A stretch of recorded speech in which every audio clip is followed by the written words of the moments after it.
Casey at the Bat by Ernest Lawrence Thayer. The Bat by Ernest. The outlook wasn't brilliant for the Mudville Nine that day. The score stood 4-2, but with 1 inning more to play.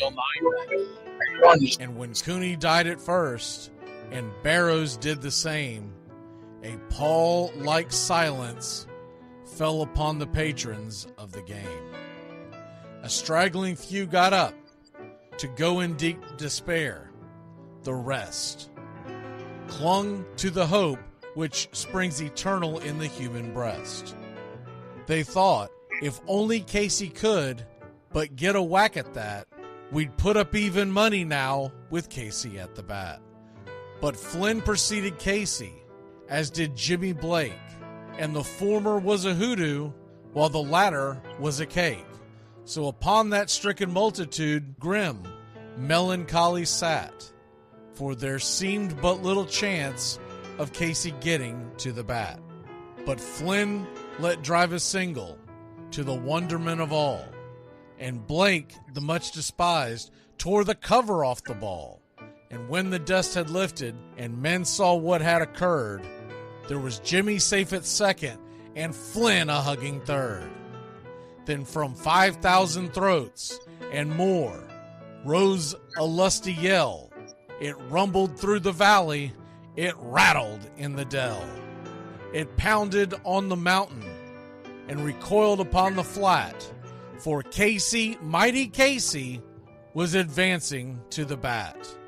There was ease in Casey's manner as he stepped into his place. There was pride in Casey's bearing, and a smile lit Casey's face. And when responding to the cheers, he lightly doffed his hat.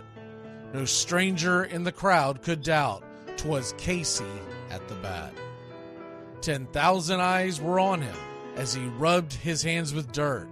5,000 tongues applauded when he wiped them on his shirt. Then while the writhing pitcher ground the ball into his hip, defiance flashed in Casey's eye, a sneer curled Casey's lip.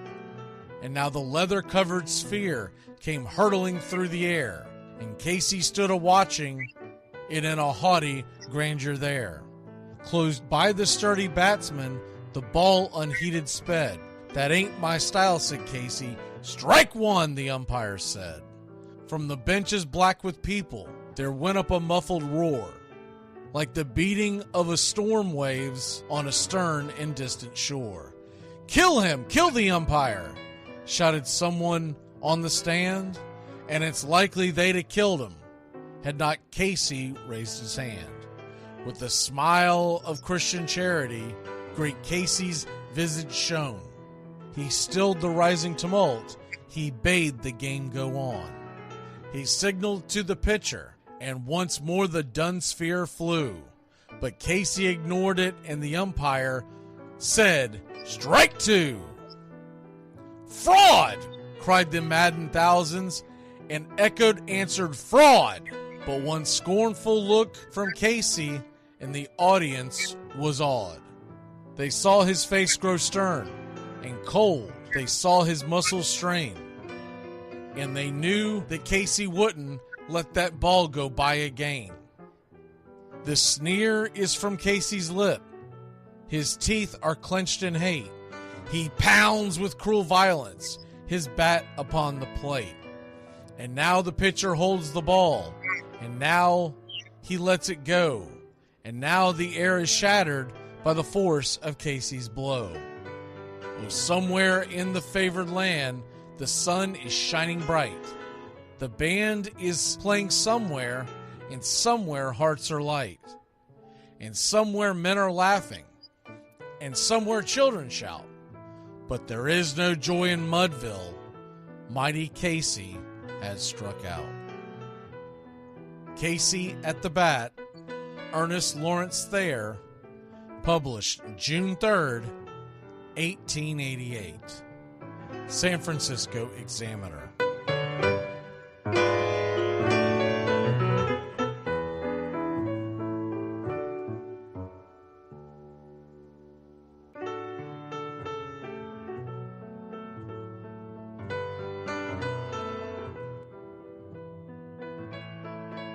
Casey at the Bat by Ernest Lawrence Thayer.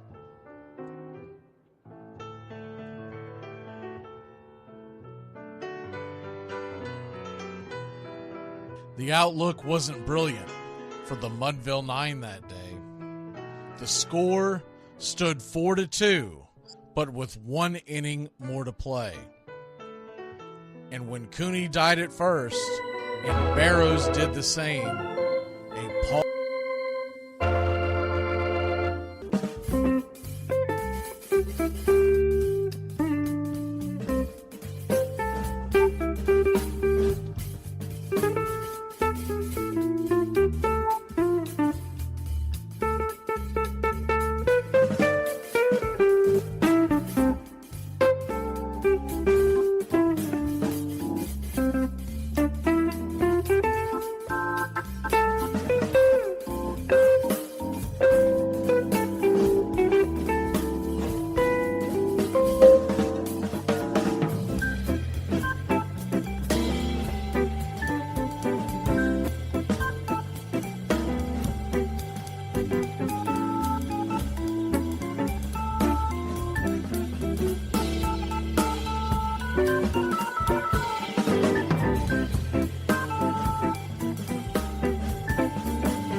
You're in Braves country.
afternoon, Braves country. How the hell are you? Hope you're having a great afternoon, and we're getting set for pitch-by-pitch, play-by-play of your Atlanta Braves.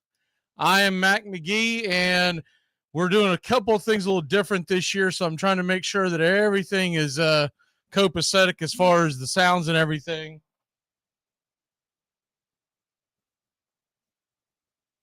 All right. I think we're good to go.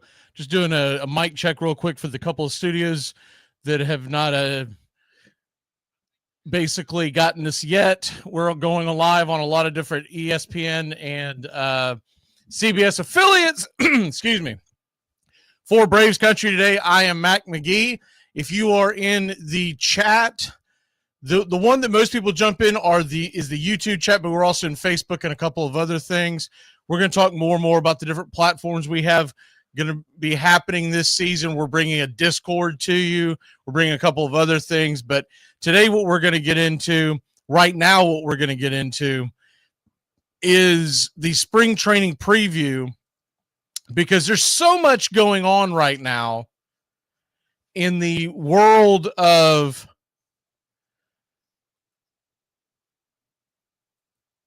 not just the world of baseball, but also the world of the Atlanta Braves and what we have going on and what we're going to be diving into, what you're looking at for the spring training. And I know this is the main thing that most people want to know, people who haven't paid attention the entire offseason. It's a long offseason, and unlike other off seasons, they're not really condensed, right? If you're a football fan, if you're an NBA fan, if you're a fan of other different sports, you kind of know when to pay attention to and when you can tune out.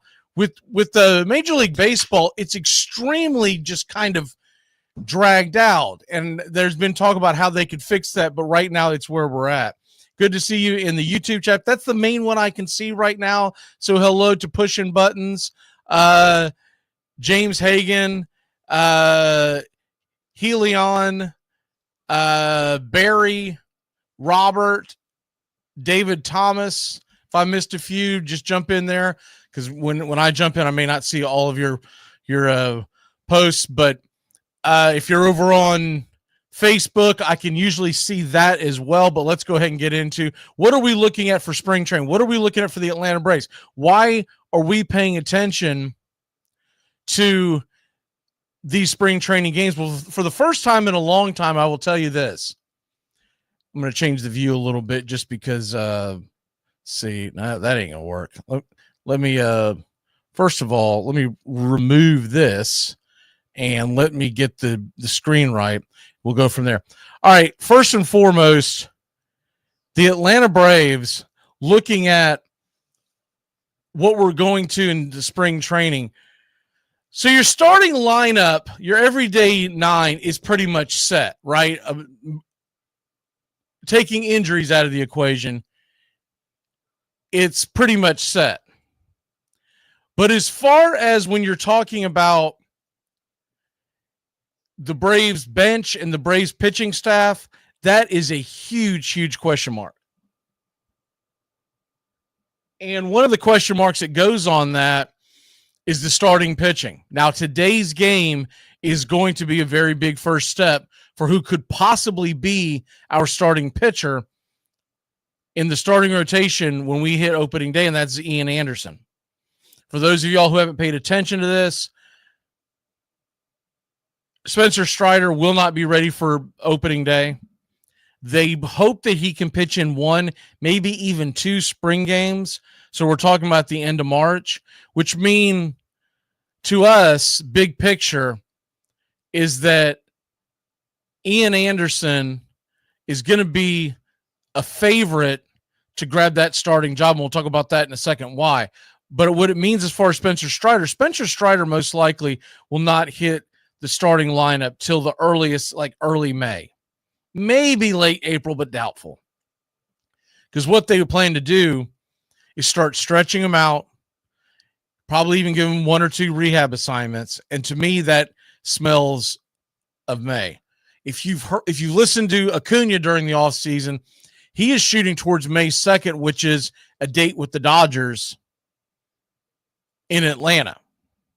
Now that's him pointing to a date that he would like to return. That doesn't mean that's when he's going to return. I'm going to take a wild guess and say that the Braves try to bring Acuna and Strider back in a series that has a little less oomph for a couple of reasons. A, you're not worried about selling out your stadium when you're playing the Dodgers anyways. Everybody's going to come. The other thing is when you have a guy coming off a major injury and the adrenaline gets involved and they end up going a little harder than they normally would, you don't want that to be their first game back, their first series back against the Dodgers. So I would tend to think either A, Acuna comes back a tad earlier or a tad later if everything goes well. But as far as what we're looking at today, Ian Anderson is getting the starting nod. He'll go 1, maybe 2 innings. Most of these guys I've noticed, they pretty much have them on a pitch limit of around 20 to 25 pitches. So it depends on how quick he gets through 1 or 2 innings on how long he will go out there. The reason why Ian Anderson is a favorite, and it's not just because he pitched pretty well in the minor leagues at the end of the season last year, it's because he is out of options. He is out of options. So when you're talking about someone being out of options, what you mean is if he does not make the starting lineup, barring injury, if he does not make the starting lineup, Ian Anderson has to get DFA'd, which means anybody can claim him, which means someone will take a chance on him. There's no way he goes all the way through the minor league system. I mean, excuse me, all the way through the waiver system and ends up back on our minor league roster. Unless he just goes out there and gets shelled all spring and just looks terrible, then that's a different story. But if Ian Anderson pitches well, he doesn't have to pitch the lights out. If he pitches well and his velocity is there and everything else is there, Ian Anderson, I believe, is going to be the number 4 pitcher on this roster going in to 2025 on opening day, meaning you've already got Sale, Schwellenbach, and Ronaldo Lopez. However you want to mix this together, that's your 1, 2, 3. I think Ian Anderson is a definite number 4. The next thing on the docket, and when you're looking at the starting pitchers, and once again, if you're just joining us, first pitch is at 1:05. We're going to get you out there and get ready for first pitch. So we'll step away here at the top of the hour for basically a break to get all our ducks in a row. A lot of our stuff is changing this year, by the way. If you haven't paid attention to our social media posts and all that kind of stuff, you can find us on Brave Country X on pretty much anything that's not YouTube. YouTube continues to be Braves Country Radio, but a lot of your social media accounts, Braves Country Radio just doesn't fit. So we're Braves Country X on Twitter, Braves Country X on the new Discord that we're going to be starting. And we're still Braves Country Radio on Facebook and on YouTube because we've been that for a long time. And we've got, I want to say we're up around 55,000 total between the two subscribers. So thank you for liking and subscribing the channel. But what we're doing new this year is, we're going to try to bring you every single Atlanta Braves baseball game. There's a caveat to this. I'm in the middle of a move, and when I have to move, it'll only be a few days. I'm most likely to miss a couple of broadcasts. I'm also going to miss the very beginning of when we come back from the All-Star break because we have a vacation plan. We're going to the Atlanta Braves All-Star game this year. The Atlanta Braves, the city of Atlanta, is hosting it, is what I'm trying to say. So we're going to that, and then after that, we've got another vacation plan. So I'll probably miss 1, maybe 2 games of the first series coming off that. Other than that, every game, even Sunday games. Now, we're going to be doing Braves Country Today's full episodes on the day that a series starts. And that'll be a look back at what just happened and a look forward of what's about to happen that day.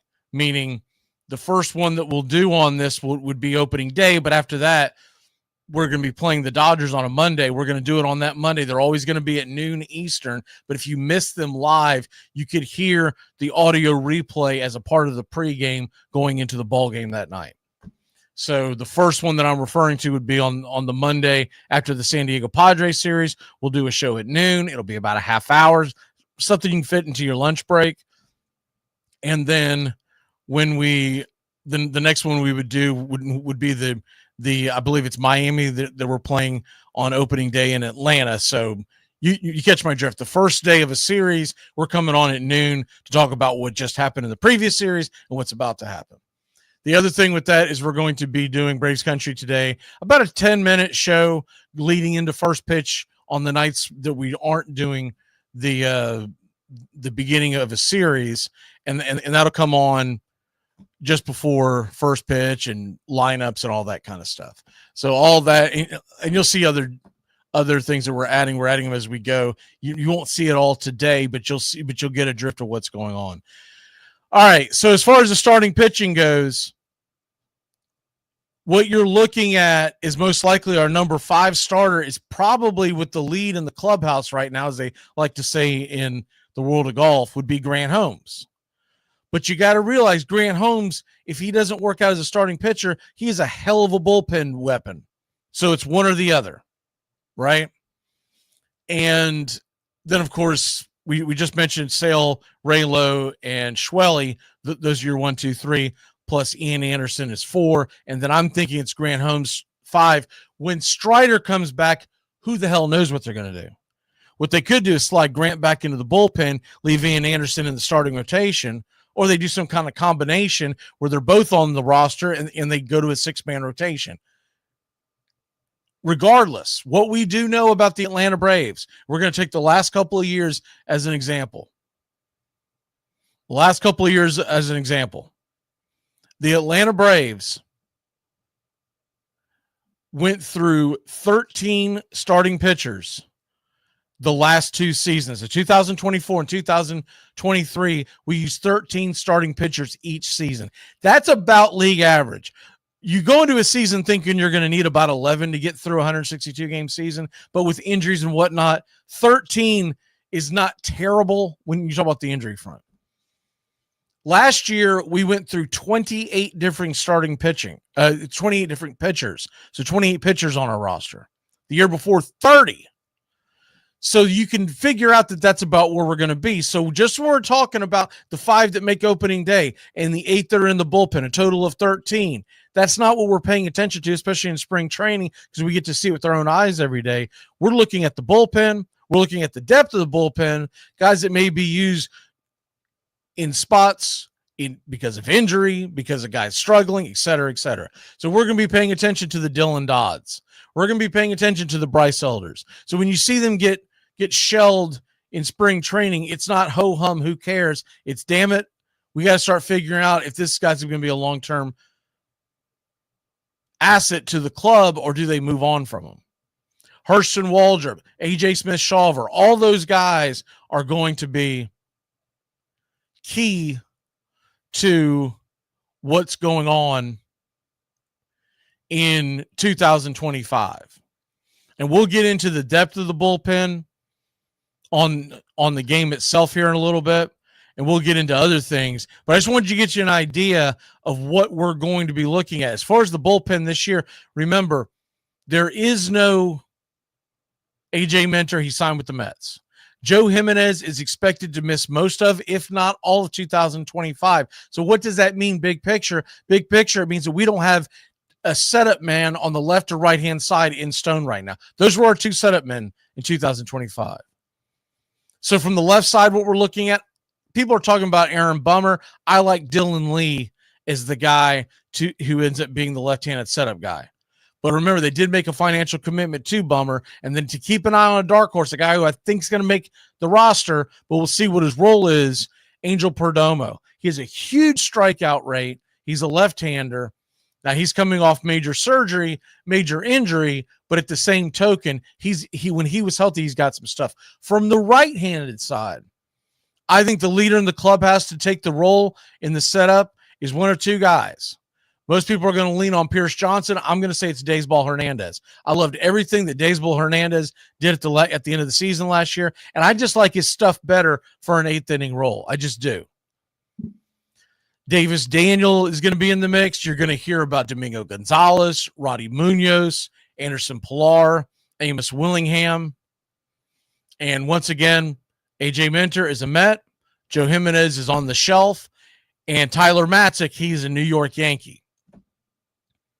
I still contend there's a good chance we end up with Tyler Matzik at some point, because if he doesn't hit the ground running in New York, they'll just kick him to the curb, and the Braves will be the first to try to scoop him up. The other thing that's no more is we no longer have Jesse Chavez. He went to the Rangers. Now, could he end up back in Atlanta? He always seems to do that. Yeah. But this is one of these things where we're going to get used to seeing some names in some weird places. Hellion is talking about Travis going to the Angels. Hell, half the Atlanta Braves roster over the last several years went to the Angels. Every time I look up, and it's not by accident, because Ron Washington is their skipper. Of course, we traded Jorge Soler, and in his place is Jerickson Profar. So with all that being said, we're going to go ahead and step aside real quick. When we come back, we're going to have first pitch. We're going to have all that stuff, and we're going to get into the starting lineups. The lineups are out for today, so we will be back in a flash. Keep it locked in here. You're in Braves country.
Down a beer? 7 o'clock in the morning. Scotch? Hey, howdy, hi, and how the hell are you? Pull up an armchair, girls and boys, and join us for Braves Country Baseball. You're listening live, and the scene is the Grapefruit League down in Florida. We're set to bring you pitch by pitch, play by play of your Atlanta Braves. Hi, I'm Mac Magee. Here's your starting lineups for today's action.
Good afternoon, y'all. We're just about set for pitch-by-pitch, play-by-play of your Atlanta Braves. Starting lineup today.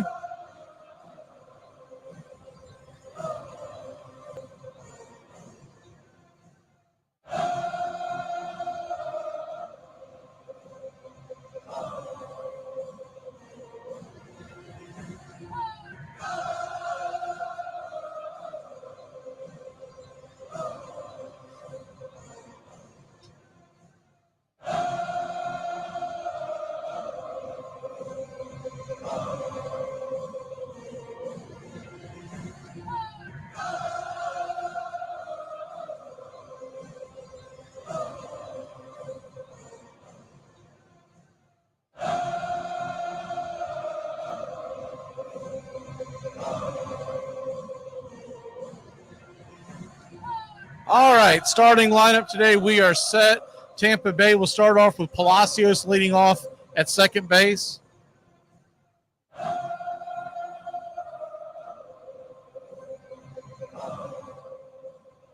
Diaz, the designated hitter, is batting second. Christopher Morel in left field batting third. Lowe is in right field batting cleanup. Caminero, the third baseman, batting fifth. Batting sixth is Meade at first. Rortvedt is behind home plate batting seventh for Tampa Bay. And Misner, the center fielder, batting eighth. Williams is the shortstop. He is batting ninth. As far as the Atlanta Braves are concerned, and their starting lineup goes like this. Of course, they did play yesterday, but this is the first one that you were able to actually see. In fact, if y'all missed it yesterday, their home station up there in Atlanta dropped the ball. They missed sending about the first 6 innings of the broadcast forward, so it's pretty comical. Atlanta Braves look like this. Eli White leading off and playing second. He's playing second because they're looking and seeing if he is going to be a big-time contributor in the infield off the bench, which would help with the depth immensely. He is playing second. He played second and shortstop all prior to coming to the major leagues. Austin Riley batting second, playing third. Matt Olson batting third, playing first. Ozuna is the designated hitter, batting cleanup. Harris, MH2, is in center field. And Brian De La Cruz is your right fielder today. He is batting seventh. Arcia is seventh, playing short.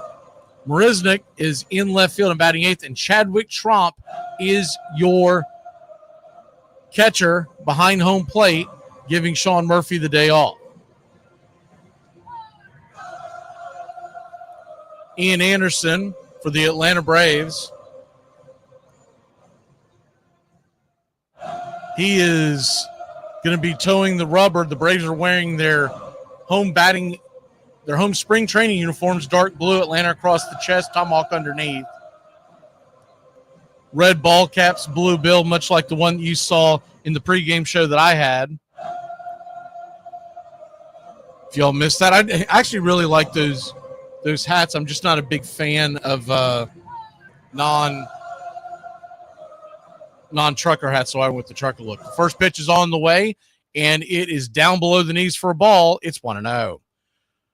Yes, sir. It is baseball time in Braves country. The 1-0 pitch is swung on, popped up high, deep down the line, bending foul and out of play in the Florida sunshine. It's 1-1.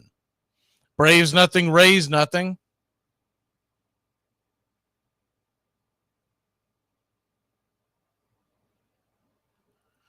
Tampa Bay is in their road blues, gray pants, blue hats. The 1-1 is in the dirt. It's 2-1. Now, the video we're getting from MLB is a little shaky, so bear with us, but we're going to try to bring in. If you're wondering about the 3D aspect that we had last year, it'll be back for regular season. I've not seen it pop up at all for the spring training games for anybody yet. The 3-1 kicks and fires up high, called for a strike, 3-2. So a 3-2 count looked like the fastball. We'll get the screen straightened up for you here in 1 second. Trying to figure out the best one to bring you. I think it might be the other one. The payoff pitch swung on, banged on the ground hard over to first base. Big Bad Olson steps on the pillow and one away. Here, the first broadcasted game in 2025. Okay, so yeah, I was right. We're going to change the look here in a second.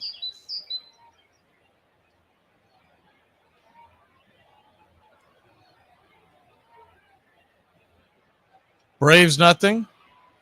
Rays nothing. First pitch on the way to the right-hander. Diaz is outside wide for a ball. It's 1-0. The 1-0. Kicks high. 2-0. So a 2-0 count.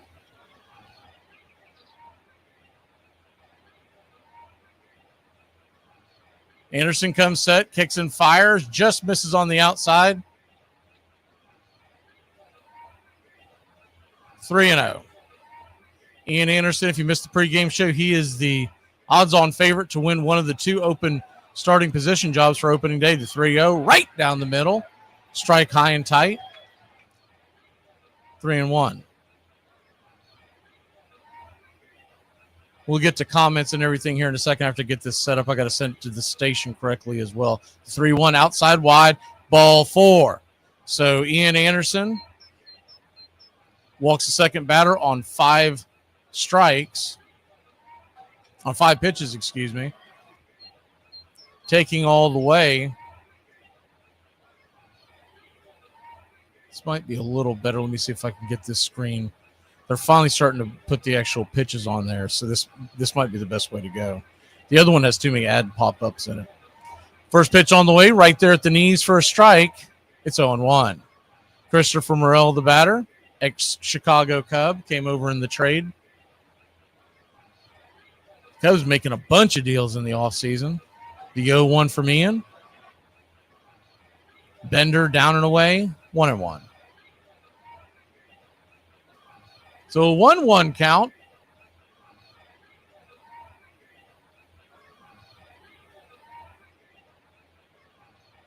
Ian delivers. Swing and a miss. Pulled the string on that one. 1-2.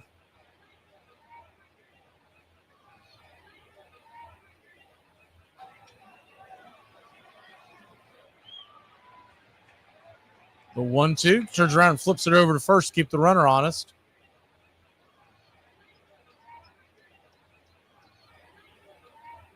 The 1-2 count.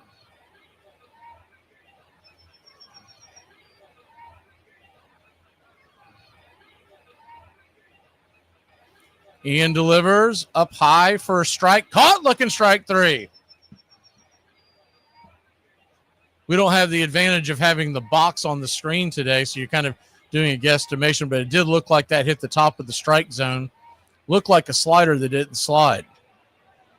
So 2 down, and Josh Lowe, the batter.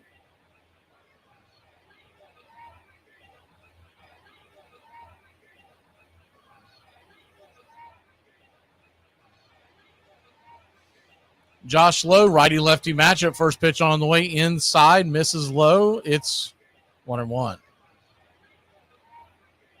Tampa Bay wearing those spring uniforms. Some of the better ones out there, they're sky blue with the sunburst on the left chest. Pitch down and in.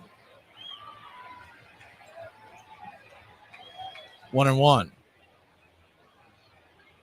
Righty, lefty, 2 outs, runner on first. Infield is back and playing him to pull. The 1-1 on the way, swung on, lifted high, deep, but not quite deep enough. Camping under it is Brian De La Cruz, and that'll end the inning. So the Rays get 1 on via the walk, but cannot get him around. When we come back, your Atlanta Braves will grab the sticks. Top of the order on the way here in Braves country.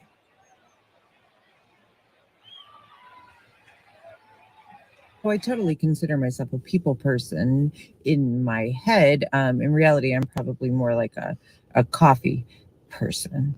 No does not mean stop. No means find another way. This piece of advice comes directly from Dr. Bill Cosby's dating manual. I believe everything that anyone else has watched Chad play impresses me. The same thing impresses them. What does it mean to you now when the team is struggling?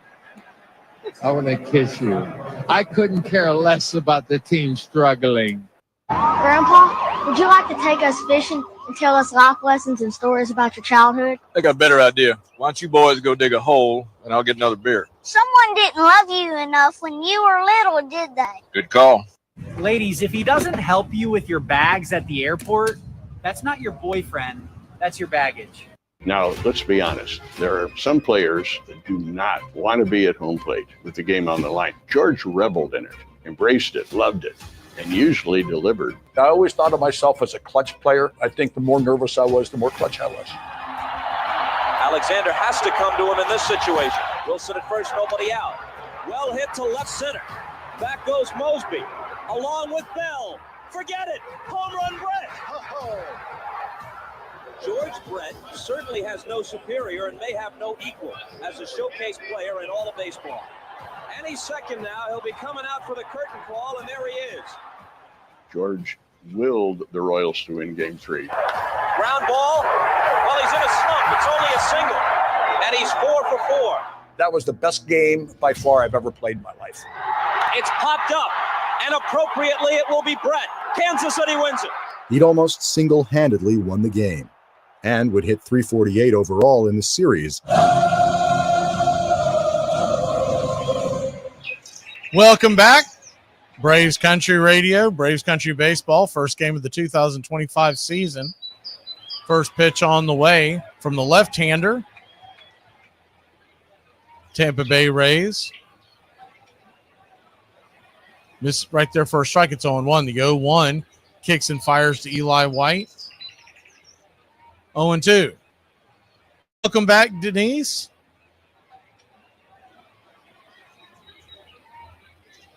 The 0-2 kicks and fires in the dirt.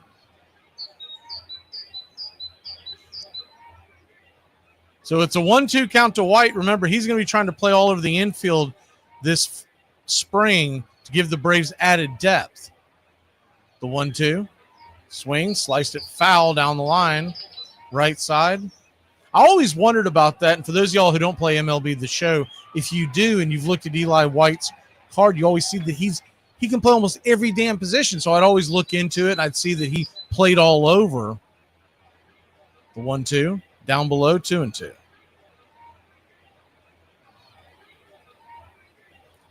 But when I would see that, I often wonder, I was like, why in the world did they not keep him on as an infield / outfielder? The 2-2 down the right field line, bending foul and out of play. Remember, Eli White's one of the fastest men in baseball. So, and as I would always wonder about that, the key to the whole thing was he just didn't get a lot of playing time at those positions up top. The 2-2, outside wide. So they're going to call that ball 4. So they must have miscalled one of those balls because on the screen they had it at 2-2, but that's going to give Eli White a walk. And, of course, they're going through spring training hiccups as well. So that'll get you your first chop of the spring.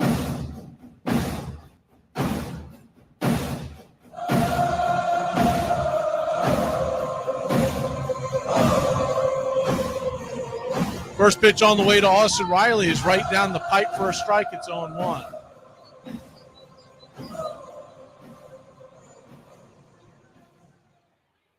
The 0-1, lefty, righty. Joe Rock, the left-handed pitcher for the Rays. Swing, fouls it straight back 0-2. Here's the country club number sound I was trying to find. Thank you, Denise, for jumping back in as the country club member. The 0-2 to Riley. Misses high and up top, 1-2. So a 1-2 count. We don't have the indicators on in spring training about what pitches which, so I'm just going to be guesstimating from what their repertoire is. As the 1-2 swung on, foul back, looked like the slider.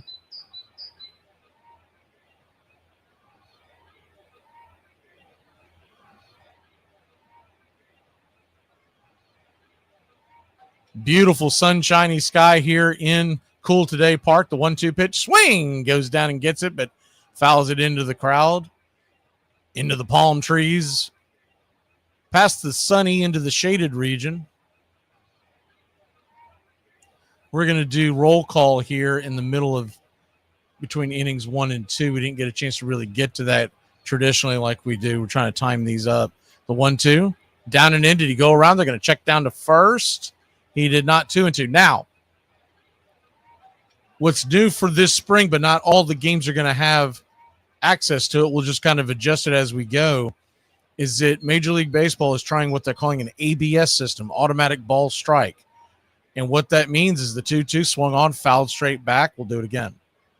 This will not be implemented in regular season play in 2025, but it could be to us as early as 2026. They've been doing it in the minor leagues for a while. What it means is each team gets 2 challenges, but it has to come from the pitcher.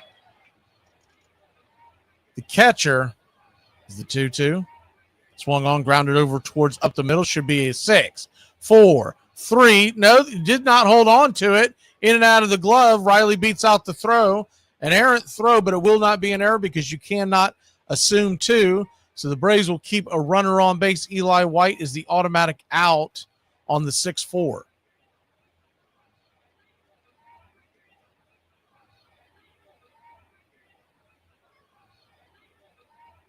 So you'll get 2 challenges, and they either have to come from the pitcher, the batter, or the catcher. First pitch on the way to Matt Olson. Lefty-lefty matchup is a strike down the pipe. It's 0-1.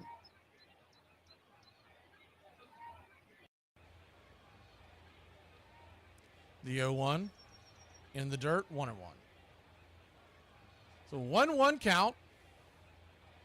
So what we're looking at on that, to get back to what I was saying about the ABS system, you'll get 2. But as long as you have successful ones, you don't lose them.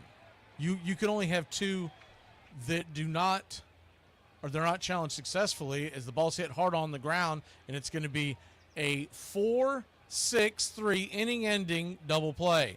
Matt Olson hit the ball hard on the ground, but right into the teeth of the defense, and that'll end the inning. More on the ABS when we come back. We'll be back in a flash here on Braves Country.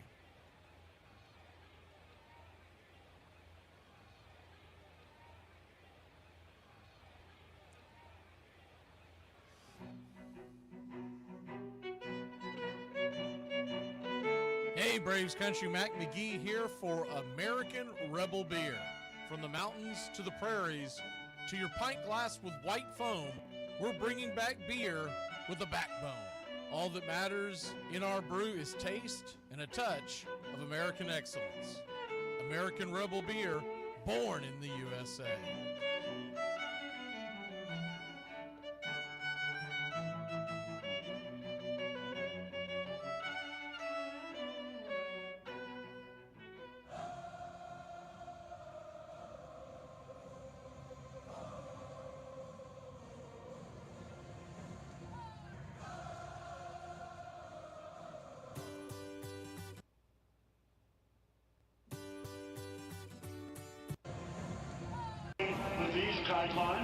You're in Braves Country.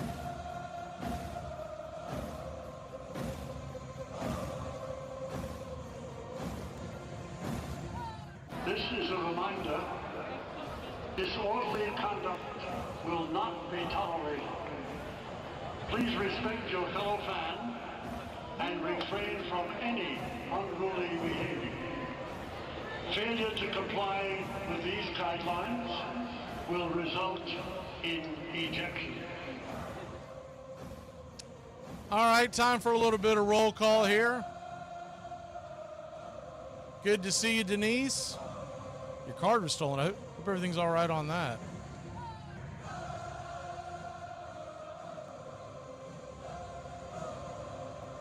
Good to see you, John. We're back at it. First pitch on the way from Ian Anderson is in the dirt. Swing and a miss. It's 0-1. Who else we have in here? Underwater. Good to see. I'm going to roll through these. Robert, John, saw Hellion, pushing buttons. Good to see you. 0-1. Swing and a miss. It's 0-2. Slider up top. See who else we have here in the chat.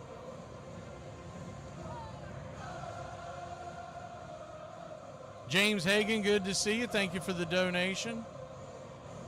The swing and a miss on the 0-2 count. Sets it up 0-2 to Caminetti. Righty-righty matchup. Here's the pitch. Down and in, 1-2. Gary, good to see you. Gary the Real McCoy, Taku.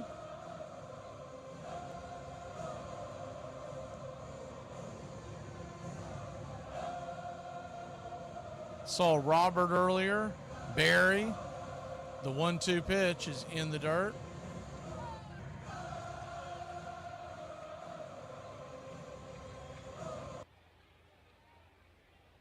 So 1-2 count.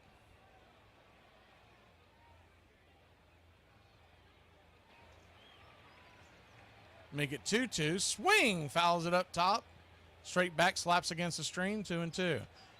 Trying to do 6 things at once, so let me try and get back to the roll call. This one was a little different because on typical spring games, we're coming on at 12:45. I have a rhythm, but we came on early for the spring training update, and it really threw off my timing. James says he's anxiously awaiting the season to kick off. Good to see you again, James. John, Hellion. I'm rolling through these again because I'm going top to bottom now. Robert. So a payoff pitch from Ian. He tries to get him to chase the bender in the dirt, spits on it, and he'll head it on to first. Leadoff runner is on, and those walks will keep Ian Anderson teetering on whether he'll make the opening day roster. I just think he's going to because of the numbers game. You know they don't like to give the free passes. Gary McCoy, good to see you. See, we saw Hellion, John, pushing buttons. A couple of the other apps. Sam, good to see you. Billy. First pitch on the way, right down the pipe. Righty-righty matchup. It's 1-0. Good to see you, Kendra.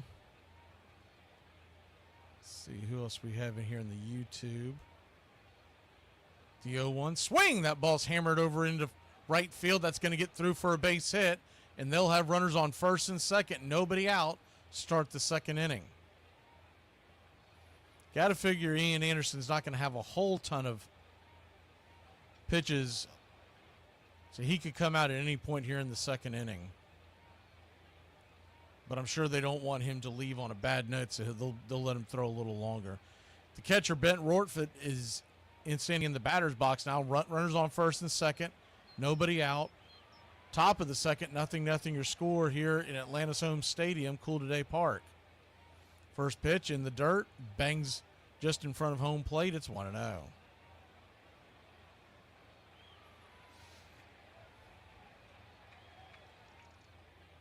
think I'm caught up on everybody. If I missed you, just shoot back into the chat. Welcome into our 5th season here in Braves Country Radio. The 1-0. Swung on, lifted, high and deep, and camping underneath it in right field just before the warning track is Brian De La Cruz. He'll fire it in the infield, but the runner will tag up, go second to third. And the Rays will have runners on the corners with 1 out. That's a classic get him over, get him on, get him over. Now they got to get him in. Cameron Misner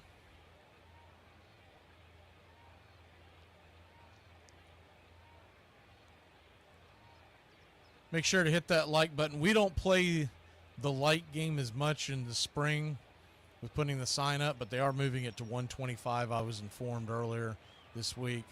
I'm going from 100 to 125 to get the sign chopped down, but I don't think they're going to do it much in the spring. But just so you know, that'll be the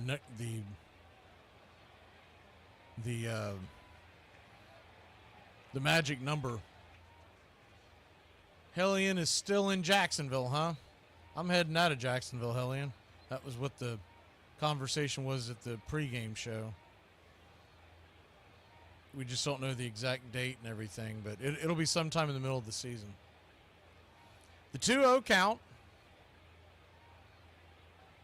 Swing, hammered over into the right-hand side. Sliding play by White. Fires it to short. So it's going to be a 4-6 put out, but the runner at first will be safe. Looking at the replay real quick, want to make sure he actually got him. I didn't see the indication from the umpire, and unfortunately the video is much more difficult to keep up with in spring, but that should be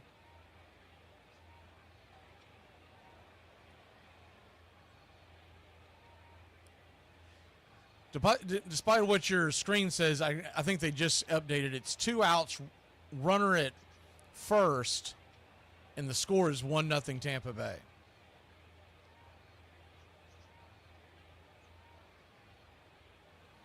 Righty-righty matchup. Here's the pitch, high and inside. The batter now is Palacios.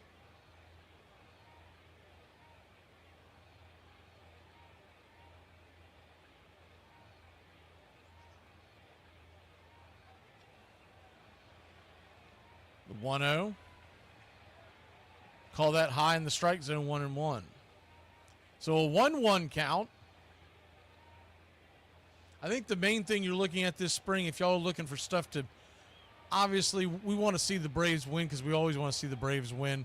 But the big picture is, as the 1-1 pitch is delivered from Ian, outside wide 2-1. You're looking at the starting pitching race for the 4 and 5 spots, and there's a solid 3 to maybe even 4 spots up in the bullpen, depending on how you argue it. As the 2-1 misses outside 3-1, he's really getting pinched behind home plate. And then as far as the bench goes, that's kind of a crapshoot. I believe Chadwick Tromp is going to be your backup catcher. The 3-run runner goes down below the knees, ball 4, so it does not matter. You're going to have runners on first and second and 2 outs. Ian Anderson's really getting his pitch count up there. You would think it's not much longer before. I know they want to see him get through this inning, but you just wonder how much longer they'll let him go. You don't want to wear him out, a guy coming off a major injury. That does look like Snicker walking out to the mound. And so, yep, that'll be it for Ian Anderson. They don't want to get that pitch count up too high. We'll be back in a flash when we come back. The new pitcher coming out of the bullpen, we'll introduce him here on Braves Country.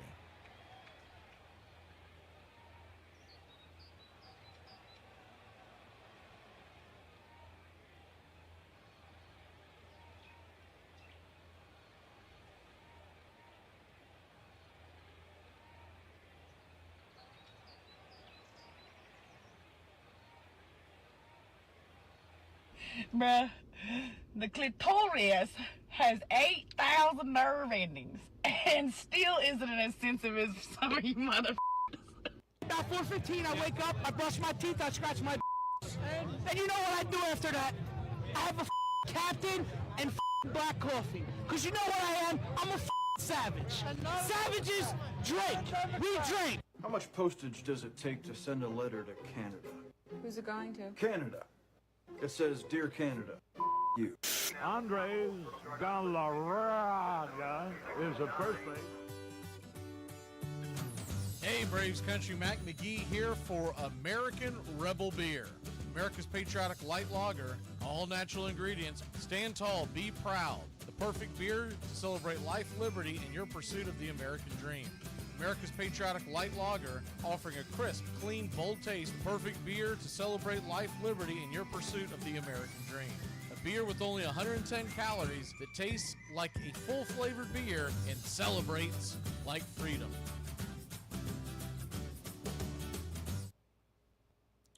Welcome back.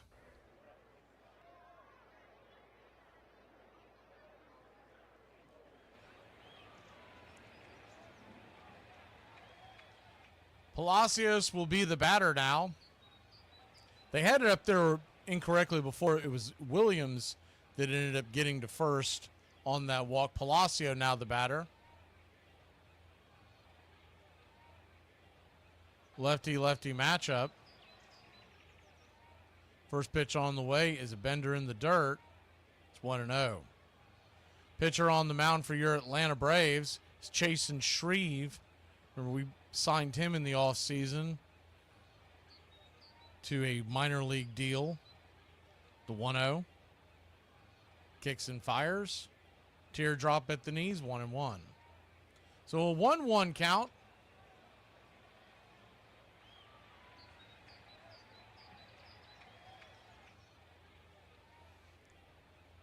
Good to see you, Jonathan. Said you're a striper ticket holder. The 1-1. Outside wide, 2-1. Yeah, Jonathan, if you missed the beginning of it, I'm not sure where I'm catching this conversation at, but he's out of options. So if he doesn't make the Braves roster, he's probably moving on. The 2-1 in the dirt, 3-1. So a 3-1 count, runners on first and second. Nobody out. Tampa Bay leads it 1-0.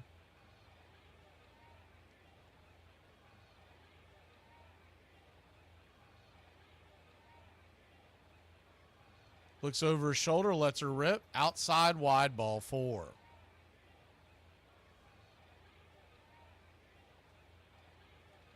So the bases are now loaded. And the last thing you want when you're coming off bringing a guy in from the pen is for him to walk the first man he sees on 5 pitches, but that's where we stand. Lefty-righty matchup now. First pitch on the way. By the way, Chasen Shreve is wearing number 97. That's never a good sign if you're going to make the opening day roster. Yanni Diaz, the batter, lefty-righty. Diaz takes the first pitch in, 1-0. The 1-0. Swing! That ball's lifted high into right field, drifting back on the track. Making the catch is Brian De La Cruz, and that'll end the inning. So, tight roping through danger, but the Braves trail by just 1. We'll grab the sticks when we come back here on Braves Country.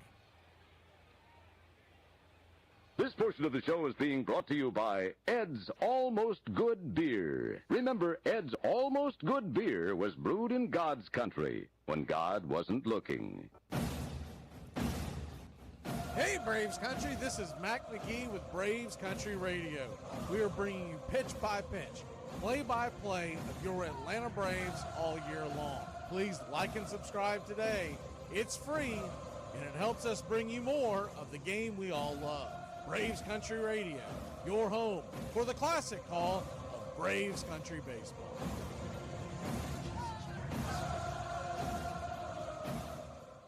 Darryl Strawberry has gone out to get some sunglasses, so the sun has poked through the clouds here at Wrigley, much to the delight of the fans. There's a lot of daughters here, too. It measures just 9 inches in circumference, weighs only about 5 ounces, and is made of cork wound with woolen yarn, covered with 2 layers of cowhide, and stitched by hand precisely 216 times. It travels 60 feet 6 inches from the pitcher's mound to home, and it can cover that distance at nearly 100 miles an hour. Along the way, it can be made to twist, spin, curve, wobble, rise, or fall away. The bat is made of turned ash, less than 42 inches long, not more than 2 3/4 inches in diameter. The batter has only a few thousandths of a second to decide to hit the ball. And yet the men who fail 7 times out of 10 are considered the game's greatest heroes. Please like and subscribe today, youtube.com/@BravesCountry.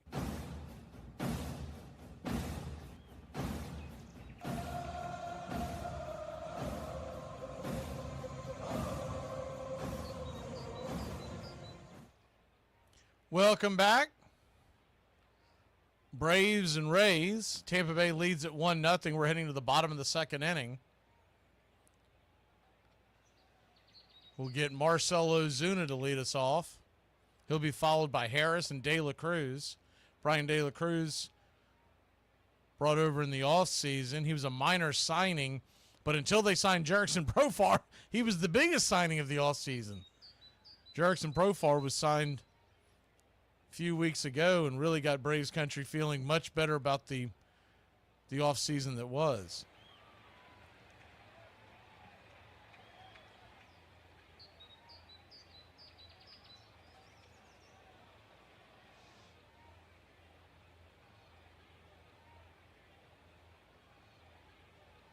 Now, unless they shuffled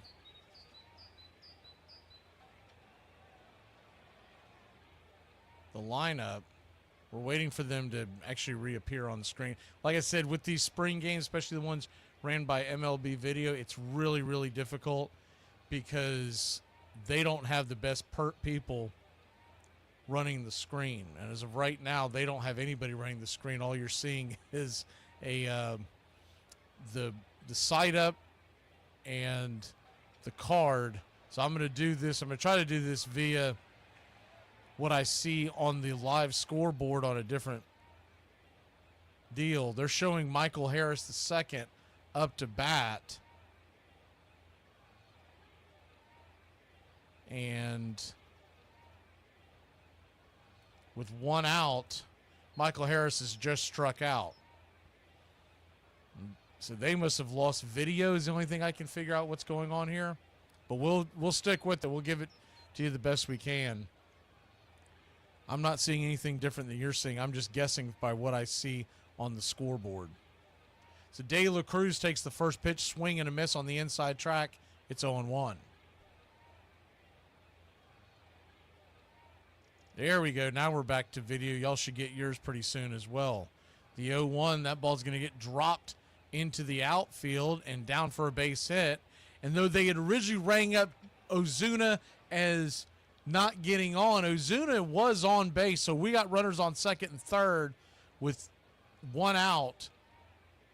And it looked like Ozuna got a single his first time up. We were going by the ESPN scoreboard, but they're probably sitting back there guessing like everybody else.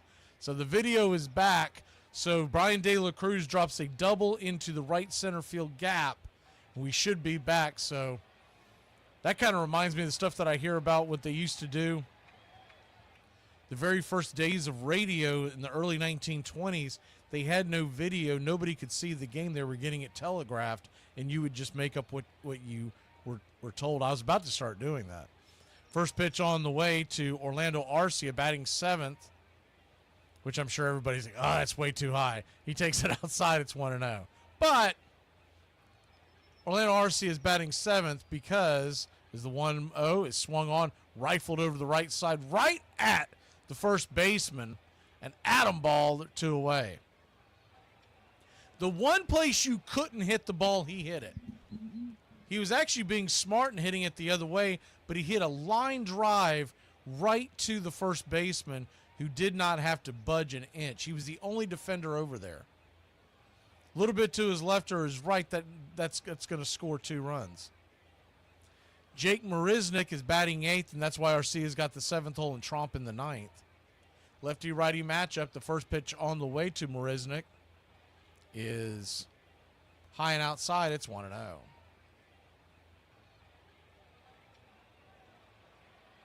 The 1-0. Jake Marisnick, 33-year-old out of Riverside, California, takes the 1-0. On the outer edge, ball is dropped, but called for a strike. It's 1-1. Marisnick was drafted by the Blue Jays in 2009 in the 3rd round. He's had a pretty good career playing in Houston, along with the Mets and the Pirates. The 1-1, called for a strike outside, 1-2. Marisnick, not considered a home run hitter, but he does have 100 as the 1-2 pitch is swung on. Fouled back, will do it again, 1-2. He has 65 total home runs over his career. That stretches back to 2013. And he does have 223 RBIs and 119 walks. The 1-2 to Marisnik. Swing, hammered over to the left-hand side, right on the ground to Caminero. Caminero fires it over to first, and it's a 5-3 putout, and that'll end the inning. So Ozuna gets on via the base hit. De La Cruz knocks him over to second, but we can't get him in. We get 2 on, but can't get anybody in. It's 1-0 Tampa Bay. We'll head to the top of the third here in Braves country.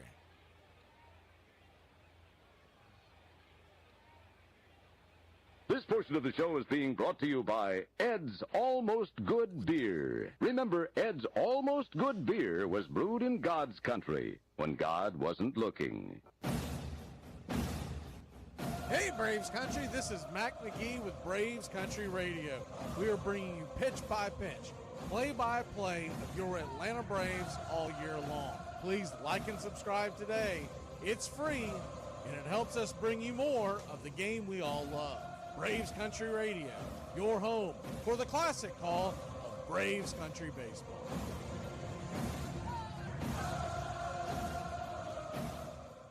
Darryl Strawberry has gone out to get some sunglasses, so the sun has poked through the clouds here at Wrigley, much to the delight of the fans. There's a lot of daughters here, too. It measures just 9 inches in circumference. Hey, Braves Country, Mac Magee here for American Rebel Beer. From the mountains to the prairies to your pint glass with white foam, we're bringing back beer with a backbone. All that matters in our brew is taste and a touch of American excellence. American Rebel Beer, born in the USA.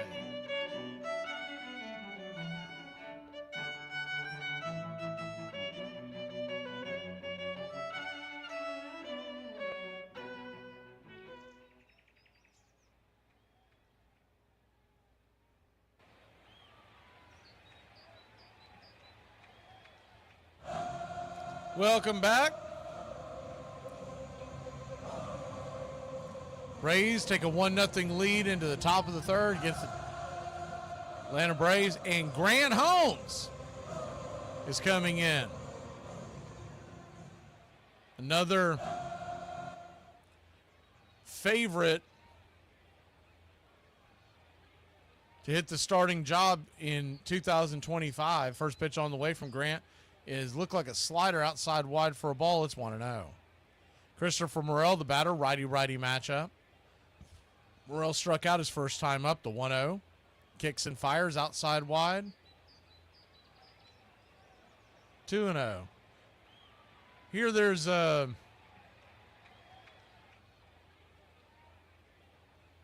my understanding, there's some kind of congratulations in order. Goat, did you win your fight the other night? The 2-0 swung on, banged on the ground, just past the third baseline, 2-1. That's what I heard, so I'm going to take it at word value.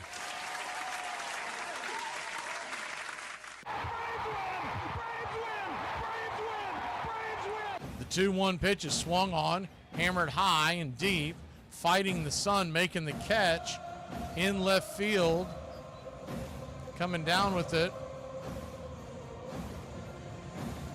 is Marisnik, 1 away.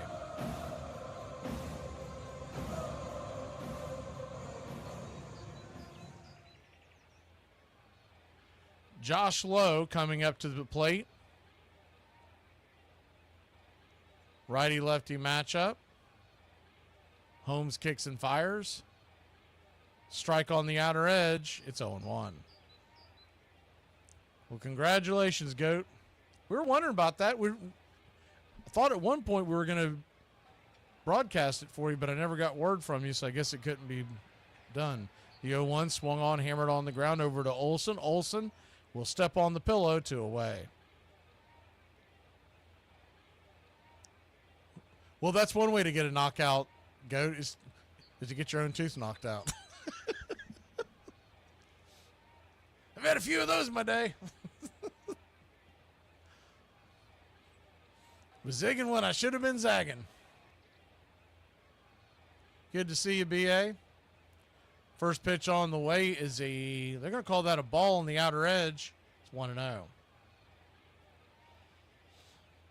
Now, Braves Country Radio broadcast this week. We got the Wednesday game and the Friday game coming your way. The 1-0, swing and a miss, 1-1. And then once we get past this week, when we get into the month of March, we're going to be bringing you almost every game. The 1-1 from Holmes. Kicks and fires. Check swing. Did he go around? He did. 1-2. Now, the one thing that when we're talking about the ABS system being able to challenge the automatic ball and strike, never did get to finish that conversation. You won't be able to challenge the check swings. Those will still be up to umpire discretion. The 1-2. Swung on, lifted.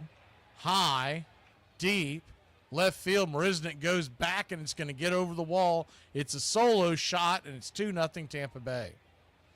Well, what that system is, real quick, while he trots around the base paths, making it 2-0 Tampa Bay, you're going to have 2 challenges. 2 unsuccessful challenges. Other than that, you can continue to challenge if you continue to get it right. Meaning if you got an umpire who's missing it left and right back there, that's what it's about. This will not be implemented in the 2025 regular season, but it could be in 2026. First pitch swing and hammered foul down the right field line. It's 0-1. With that being said, this is what this is heading towards is basically what we were talking about robo-umps before. The 0-1 swung on, lifted. That ball's going to get dropped into left field. That's down for a base hit. 1 on, 2 out for the Tampa Bay Rays, leading 2-0. When you do get a challenge, what will happen is the umpire has an electronic device, and he really quickly gets the answer from the computer-generated ball or strike.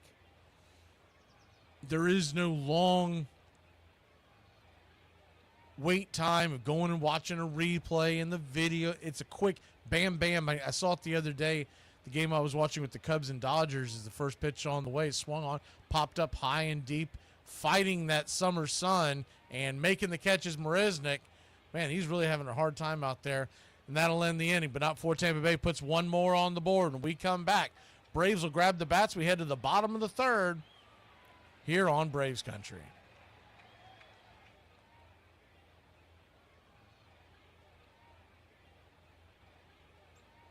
Max, a woman in my section wants to know if we do anything gluten-free. What do I tell her? Tell her she's not allergic to gluten. She's just masking an eating disorder. 1 out, nobody on. 2-2 count to Pete Rose. We've just started a wet day in Baltimore. There's a fly ball down the right field line. Tough chance. It's in for a base hit. Rose is coming for 2. It gets away from Robinson. Rose hit the dirt. And had he rounded the bag, he might have gone for 3. Thought it would be a play on him at second. Cincinnati's Charlie Hustle, Pete Rose, and this is the way Rose plays the game. Just 150% each and every time, whether the ball is there or not. This helpful instructional message from the National Association of People Who Have Trouble Walking and Chewing Gum at the same time. Step, chew. Step, chew. Step, chew. Step, chew. You're gonna agitate the bees. Well, I'm fine with the bees. It's the honey I don't want to agitate. Is that your end game here, honey? Yeah, I figure we keep the hive in the basement, we'll always have honey. We'll always have bees, is what we'll always have. Wow! What? I think I just saw a wasp. I think that was a wasp. Did you see that? It looked like a wasp, right? Is this a wasp nest? This is a wasp nest. I'm out! Right. I'm out! Yeah. I don't want to tangle with a bunch of wasps. Hey! Do wasps make honey? No, wasps do not make honey.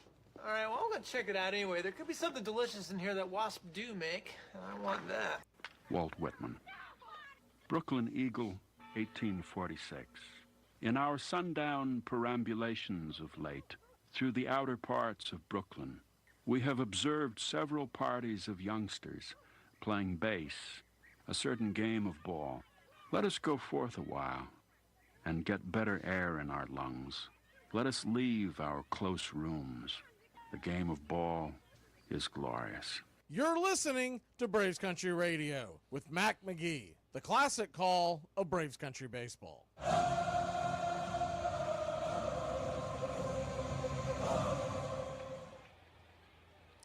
Welcome back. See Hellion asking about Discord.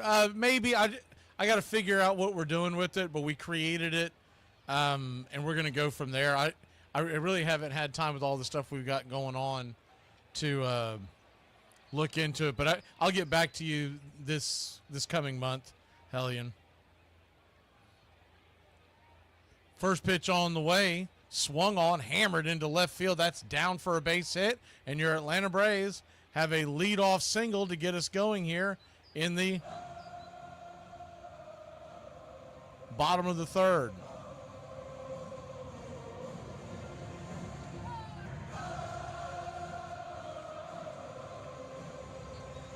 So yeah, we've added over 600 clips this season, this off season. We'll be sprinkling them in during the spring games, but you'll see quite a bit of difference come opening day. First pitch on the way to Eli White. He's right there for a strike. Slider on the inner track. It's 0-1. The new pitcher is Fotto, the right-hander. More on him in a second. Ball hit hard on the ground, and that ball's going to creep through the infield. Diving attempt in the 5-6 hole by both of the defenders. Gets into left field, and the Braves got runners on first and second. Nobody out. And Austin Riley coming to the plate.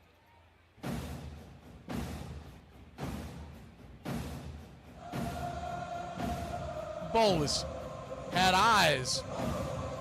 A worm burner on the left-hand side of the infield. Diving attempt by both Caminero, the third baseman, and the shortstop, Williams. You couldn't have placed the ball better. First pitch on the way to Austin Riley is right there for a strike. It's 0-1.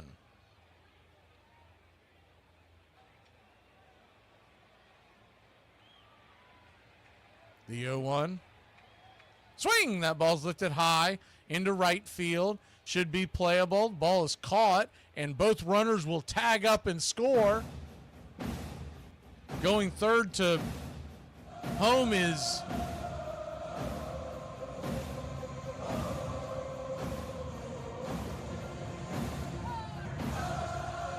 excuse me on that. They had it wrong on the digital screen I'm looking at.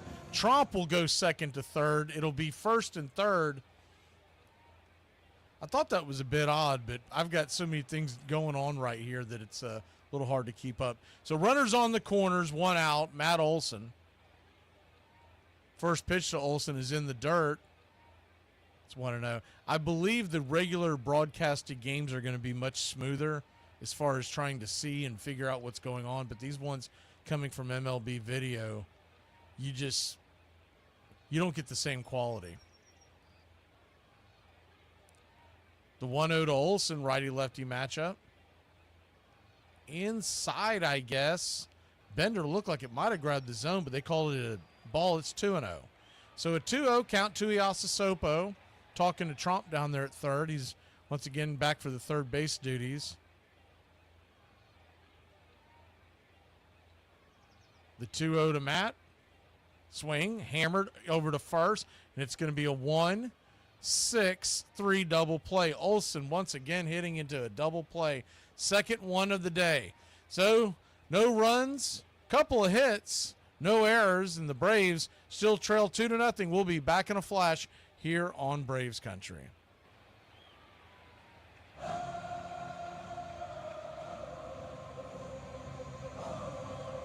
Lose some weight. Oh, come on, Quigley. Will you don't give me that. Look at me, 92, and I still enjoy swimming and golfing and biking, all sports. Whoopee. That too. Come on, after all at your age, must be down to a handshake, huh? Yep, before and after. Look at that. The Hendersons are getting a new fence. Ah, who cares? They're swingers. I want a new fence. Need a home loan fast? At the American Bank of Los Santos, we'll help you get the debt you need to make life easier. We'll show you how to look richer and be poorer. You need to impress people fast. Not in 20 years. It's only a risk if you get into money troubles or the economy changes. Call American Bank of Los Santos. Now that the kids have moved out and have drug problems of their own, maybe it's time to install a luxury Marble Wet Bar, American Bank of Los Santos. Why worry about tomorrow if you look inadequate today? I love football. Who's your favorite player? I like them all. I like Aaron Rodgers. Never heard of him. He was the quarterback for the Jets. So was Aaron Rodgers. He tore his Achilles. So did Aaron Rodgers. Who else do you like? I like TJ Watt. Watt. Whatever. I also like Christopher McCaffrey. Christian. Really? Me too. I turned my life over to the Lord back in like 2015. Memorize this one. What if God ruined your plans so that your plans wouldn't ruin you? That's so interesting that it would come out 90 feet. That somebody sat down, Mr. Cartwright or whoever, and said, hey, it ought to be 90 feet. It just sounded like a logical number. The fact of the matter is, in retrospect, if it were 88 feet, the game would be very different. Think of the plays at first base. Think of the double plays that wouldn't be completed on an 88-foot first base and second base. If it were 94 feet, we'd be throwing people out all over the place. Batting averages would drop remarkably. So if 90 feet was something somebody said, hey, that's a good number, that was a pick from heaven. Welcome back. Grant Holmes is back out there to pitch. First pitch on the way to Cameron Misner is right there for a strike. It's 0-1. The 0-1, righty-lefty inside, 1-1. So a 1-1 count. Tampa Bay 2, Braves nothing, top of the fourth.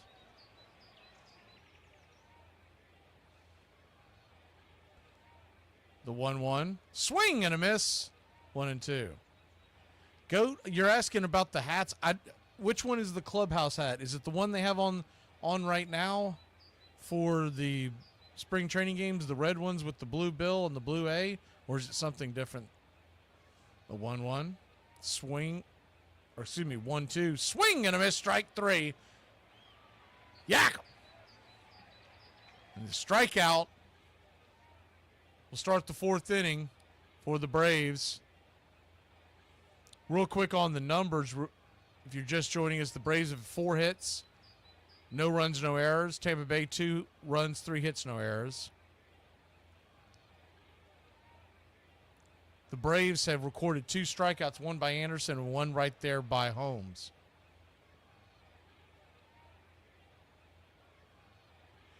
The hits have been by a single by Eli White, single by Ozuna, double by De La Cruz, and a single by Trump. The 0-1 misses, 1-1. So a 1-1 count.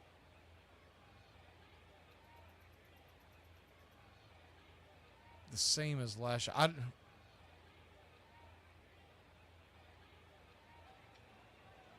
The 1-1 swung on, banged on the ground over to second. Scooped up by White, flips it over to first. And it's 4-3 put out, 2 away.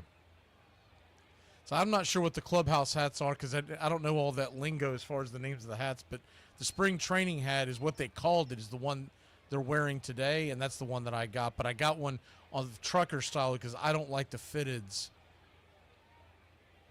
A, they don't breathe, and B, they don't have any give. Any kind of fitted I ever get, it's always like the flex fit. First pitch on the way, swung on by Richie Palacios, lifted high in the sky, drifting over, making the running catch is Michael Harris the second, and that'll end the inning. So 3 up, 3 down. Holmes comes right back, and the Braves keep it 2-0. We'll grab the sticks when we return. You don't like Drake? How could you not like Drake? Who's Drake? Who's Drake? Drake is good. I told you the Drake was bad. I hate the Drake. On this date in Major League Baseball, February 23rd, 1960, 28 months after the Brooklyn Dodgers play their final game before heading to Los Angeles, the demolition of Ebbets Field finally begins. A wrecking ball painted with red and white stitches begins its work on the ballpark Brooklyn called home for 44 years. Before the demolition, wheelchair-bound Roy Campanella, the team's former All-Star catcher and 3-time NL MVP, is given an urn of dirt from behind home plate in front of a crowd of 200 faithful fans. Also on this date in 1987, quote, he won friends and titles with savvy, wit, and loyalty.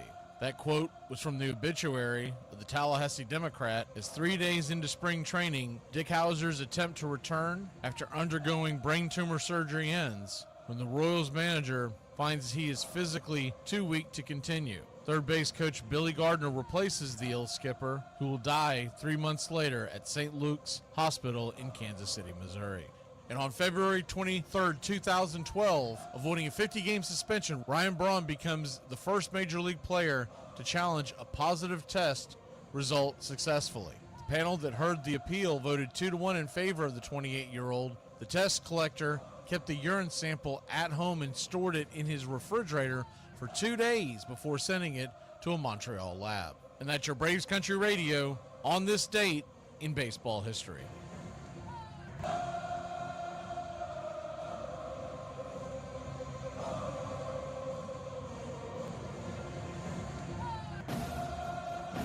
Welcome back. Marcell Ozuna, the batter. Righty-righty matchup.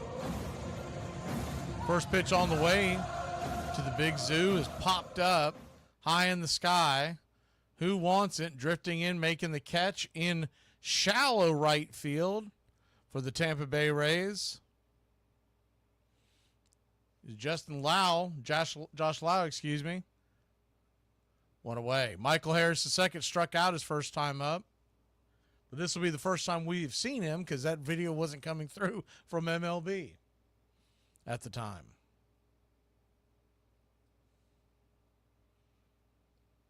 First pitch on the way to Michael is a pitch down below the knees. It's 1-0. Sulcer now the pitcher for the Tampa Bay Rays, the right-hander. Comes set, kicks and fires. Misses with an off-speed pitch outside. 2-0. Cole Sulcer, 34-year-old, drafted by the Cleveland Indians in 2013. Has played with Tampa, Baltimore, and Miami and Arizona since 2019 after being called up. The 2-0 is right there at the knees, 2-1.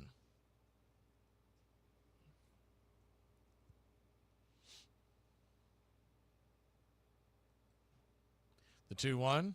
Swung on, fisted. That ball's going to fall into the glove of the third baseman, Caminero. Jam shot. Soft line drive, 2 down. Brian De La Cruz comes to the plate. De La Cruz, 1 for 1 with the double. You would remember him with his days as the Miami Marlins outfielder. He's got some pop in his bat. First pitch on the way is a swing and a miss. It's 0-1. De La Cruz just 28 years old. Last year, he hit 21 home runs. The year before, 19. The 0-1, swung on, fouled straight back. 0-2.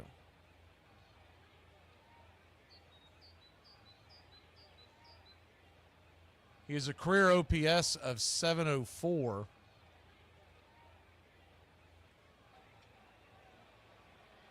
So an 0-2 count.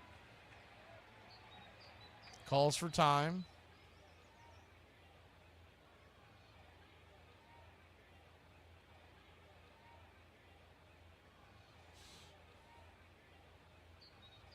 Sulcer comes set. Kicks and fires. Inside. 1-2.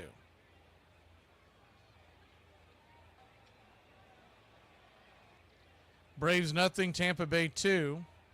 We will be back on the call Wednesday. 1:05 first pitch, 12:45 pregame. The 1-2 in the dirt, 2-2. And we will also bring you Friday's game. We'll go over the schedule here in a bit, but Wednesday is against the Pirates, and Friday is against Miami. The 2-2 to De La Cruz. Swing and just got a piece of that to stay alive. We'll do it again. I don't believe this has the ABS, with this being MLB video, but I believe most of your games are going to have ABS available. The 2-2. swung on, popped up, high, into center field, fighting the sun and making the catch to end the inning for the Tampa Bay Rays is Misner. So it's a 1-2-3. We'll be back in a flash. We come back. The Tampa Bay Rays lead it 2-0 heading to the 5th inning.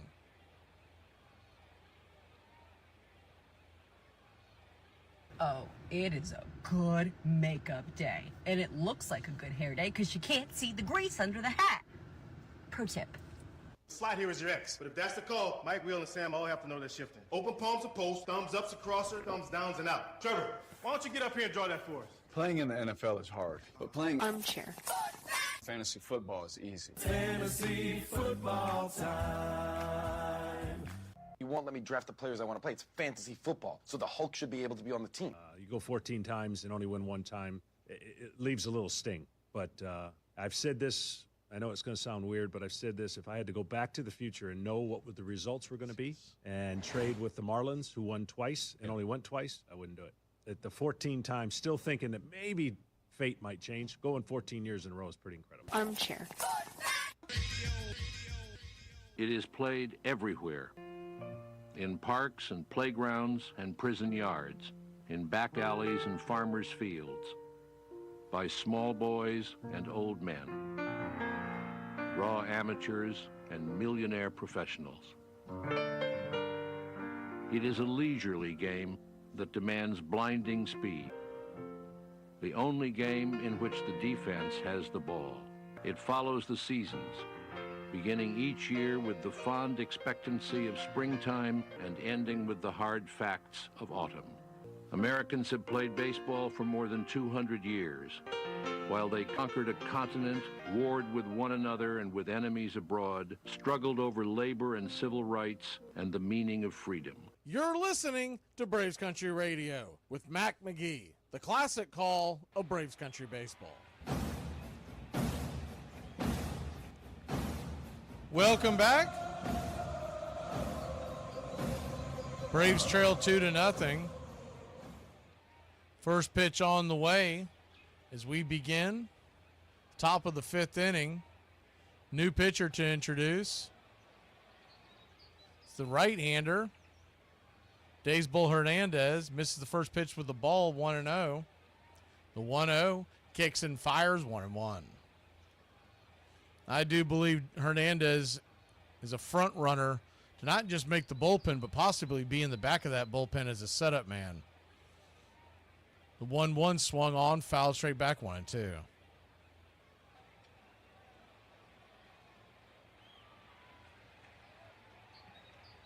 The 1-2 swung on, banged on the ground over to third, scoops it up, flips it over, and it's a 5-3 put out. The play was made by LeBlanc. He flipped it over to Bunnell, so you're starting to see some of the guys from who will be down in the farm system coming on to play defense. I think the idea was to get most everybody 2 at-bats. So still in the game from the starters are Arcia, Marisnik, and Trump. Now you'll start to see this kind of dissipate over the next several games, because when the spring training games open up for AA, AAA, then you'll see the dugouts get much more cleared out on both sides. But right now, I mean, it's basically standing room only over there. The 1-1 kicks and fires, down and away, 2-1. So a 2-1 count. But the good news for us for this year is that we have so many. Is the 2-1 pitch misses outside wide, 3-1. We have so many question marks throughout our entire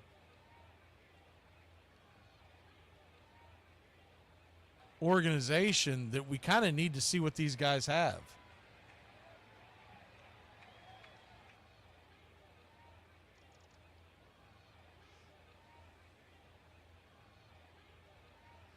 The 3-1 count, misses, ball 4. So heading on down to first, Diaz or make that Morel, and Josh Lowe will come to the plate. Low. First pitch, check swinging. It's 0-1. On your road games, you're going to see more of the players play a little longer, the ones that come over, because a lot of your guys won't come over. So the ones that do want to get work in. The 0-1 down and in, 1-1. Doesn't mean you won't see any starters, but the starters we see are more likely to play. So, like right now, for instance, the Tampa Bay Rays have not made any substitutions. The 1-1 swung on, lifted, high, into left field, coming over. Making the diving attempt is Marisnik. It's just under his glove, and that's going to be trouble. The runner's going to come all the way around from first to score, and it's 3-0 Tampa Bay.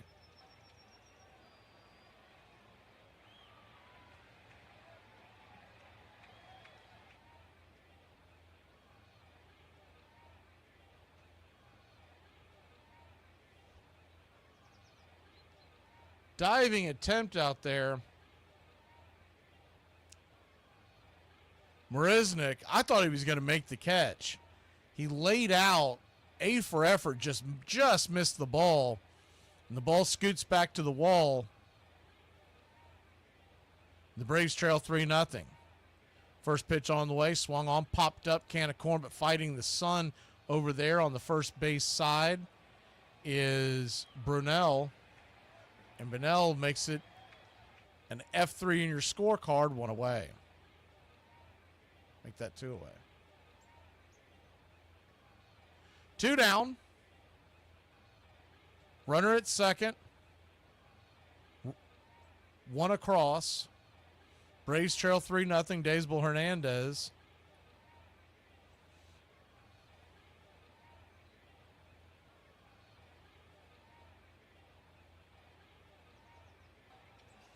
Pitch on the way from Hernandez. A P at the knees. That's the first good fastball we've seen from Hernandez. It's 0-1. The 0-1. Swung on, chopped, foul in between home and third. And LeBlanc will toss it into the dugout. Once again, you got Alvarez playing second now. LeBlanc at third. Bunnell at first. Kilpatrick is in center, and Capel is in right field. The 0-2 swung on, foul straight back down the line, and that'll get out of play. We'll do it again. Lowe is standing on second base. By the way, Baltimore's beating Philadelphia 4-1 in the 4th inning. The 0-2, down and away, 1-2. Braves lost the first spring training game yesterday at Minnesota, 3-1. We'll give you the highlights on that game here in a second. The 1-2 swung on, chopped in the middle of the infield, tried to make a trick play, and it did not succeed. So Alvarez was backhanding the ball, was trying to flip it to the shortstop, Arcia, so that he could fire it to first. But instead what he did, he just ballooned it over Arcia's head, and it fell to the ground. The runner goes from second to third. I don't think he would have gotten the runner, so it'll probably be viewed as an infield single. First pitch on the way to Hernandez, outside wide for a ball. It's 1-0.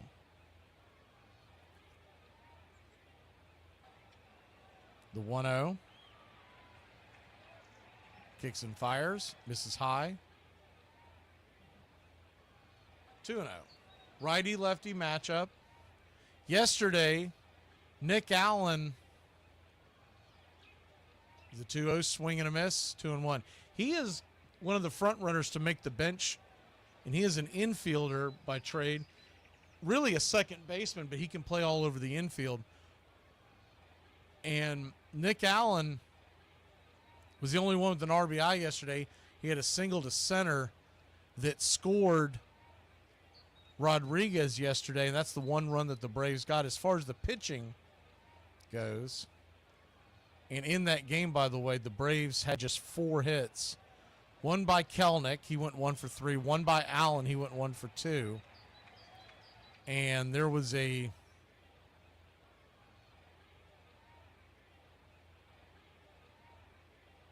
as far as the pitching goes, is the 2-2 swung on, sliced into left field. That ball's going to get down for a base hit. Runner will score with 4-0 Tampa Bay. And the runner at first will go to third. They still got runner on the corners with 2 down. Other guys that got base hits yesterday, Capel, who came in, who actually started, he is in now out in right field. He was in left field yesterday. And Rodriguez, who started in center field, got a base hit. As far as pitching yesterday, Chris Sale looked good. He went 2 innings, no earned runs. He did not strike anybody out, but his velocity was up to 94 miles an hour already. First pitch down and in, it's 1-0. Bryce Elder came in, 2 innings, 1 hit allowed, 2 strikeouts. Dylan Dodd was the one that really looked the worst out of everyone. The 1-0 swung on, chopped up high, soft line drive into the glove of Arcia, and that'll end the inning. But not before Tampa Bay tacks on a couple of runs. We come back. The Braves will grab the bats. We'll go over yesterday's game and who all pitched yesterday as well here on Braves Country. Braves Country Radio, Season 5, 2025. I had a first date planned for Friday. I showered. I did my hair. I looked good. And then I sat in a restaurant for a half hour waiting for him, and he never showed up. He then called me 2 hours later to let me know that his dad was in the hospital. And then he called me after that to tell me that his dad wasn't actually in the hospital and that he lied. He then proceeded to leave me about 5 or 6 additional voicemails. It's been an hour, and I haven't really heard from you, which I don't think is very cool. I talked to my friends, and they said I should have heard something from you by now. Super honest with you, and I just don't think that it's fair that you're not calling me back. It's not cool, you know. Not cool.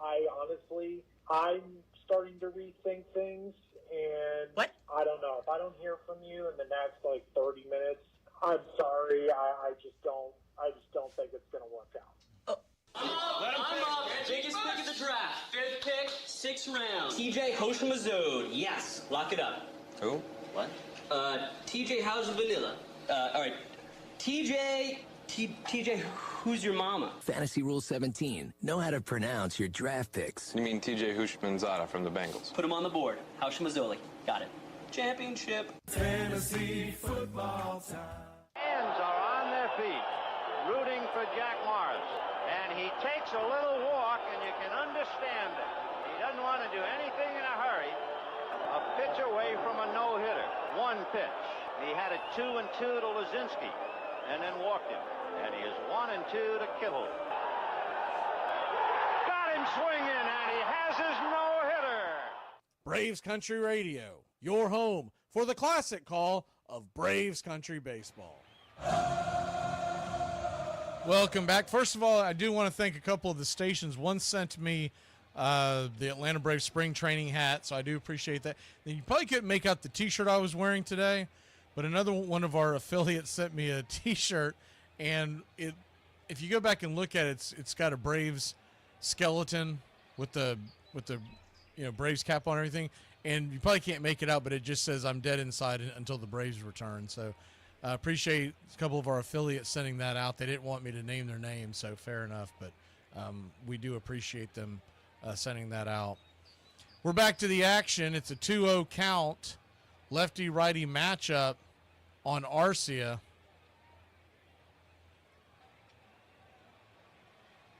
The 2-0 from Askew is a wide strike. It's 2-1. So there's that going on, because I'm going to tell you right now, that pitch was well out of the zone.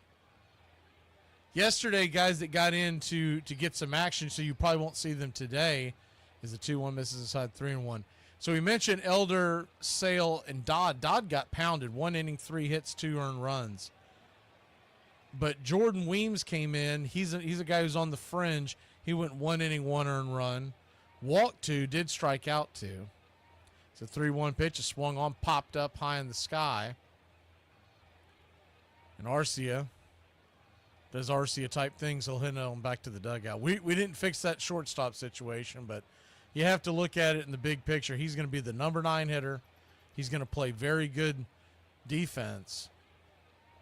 But I would like to see them quit to get him to knock off the showboating where he slams the bat when he pops out. It's like, look, you're the one swinging at the bad pitch. And so that's the part of RC I don't like. I didn't like it when he was hugging San Diego Padres at second base in the playoffs. I didn't like, just his mentality. He's not a winner is kind of the point. The 1-0 is inside 2-0. But we'll just have to live with that this year. I've given up on thinking they're going to fix that. Still thought adding Paul DeYoung to the roster would have been just a brilliant move, money-wise and ability-wise, to kind of put some heat on Arcia. The 2-0 is right there on the inner cut, 2-1.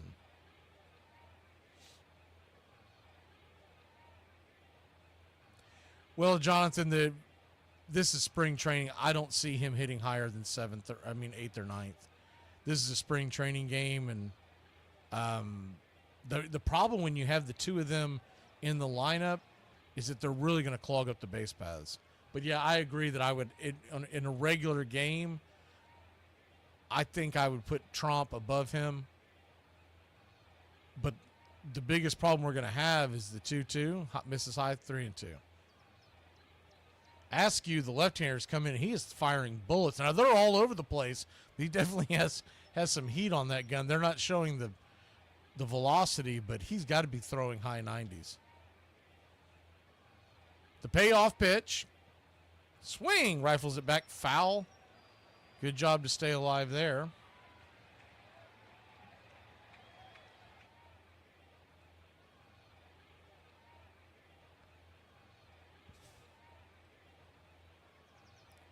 So the 3-2 count to Marisnik.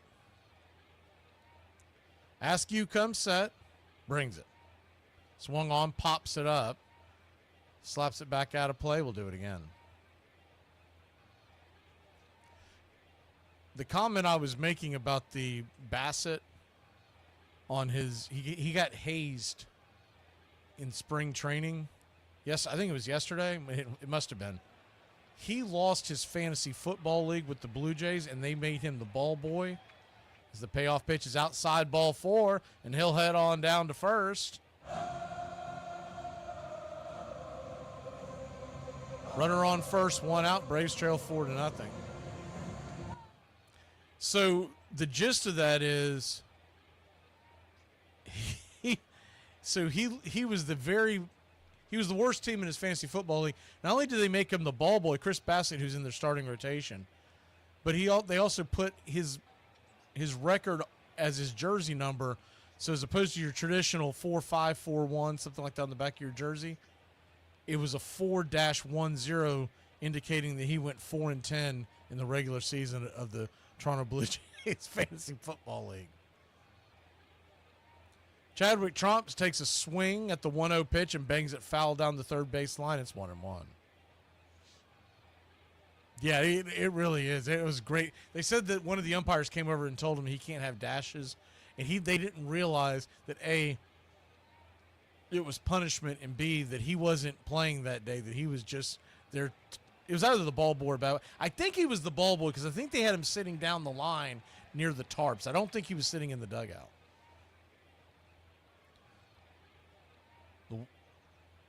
So it's a 2-1 count. They flip it over to first to keep Marisnik close by. So that's one of their offerings over to first. Normally you would say that we're not going to be running, but spring training, you just never know. They're going to work on what they want to work at. The 2-1 pitch is popped up high in the sky, bends back out of play into the stands, evens up the count 2-2. Biggest thing I remember about these spring training games, it's strangely enough, they are more difficult to call than a regular game, because the spring training games are just, You don't know who the hell most of these players are for the opposite team. I'm familiar with most of our roster, but the opposing team, thankfully the Rays have jersey names on there. But there are a lot of spring training games that you do not have it. The 2-2 just got a piece of it to stay alive. We'll do it again. There was a game the other day, I don't remember who it was, and neither team, not the home team nor the away team, had names on the back of their jerseys. So all you saw was numbers, but you couldn't look those up because they don't have them updated because it's a spring training game. They kind of look at it as, what's the point? Runner on first, one out, the 2-2. Brings it. Swung on, lifted, into center field, drifting over, making the running catch. The center fielder, Misner, 2 away.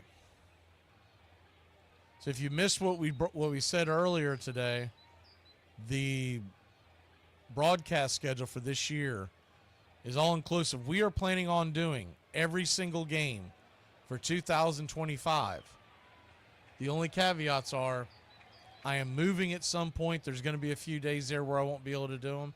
Then we're going to try to bring you as much as we can. As the first pitch on the way is outside wide, it's 1-0. That's kind of out of my. We're moving out of state, so it's not just like I'm going down the road somewhere. And the other thing is,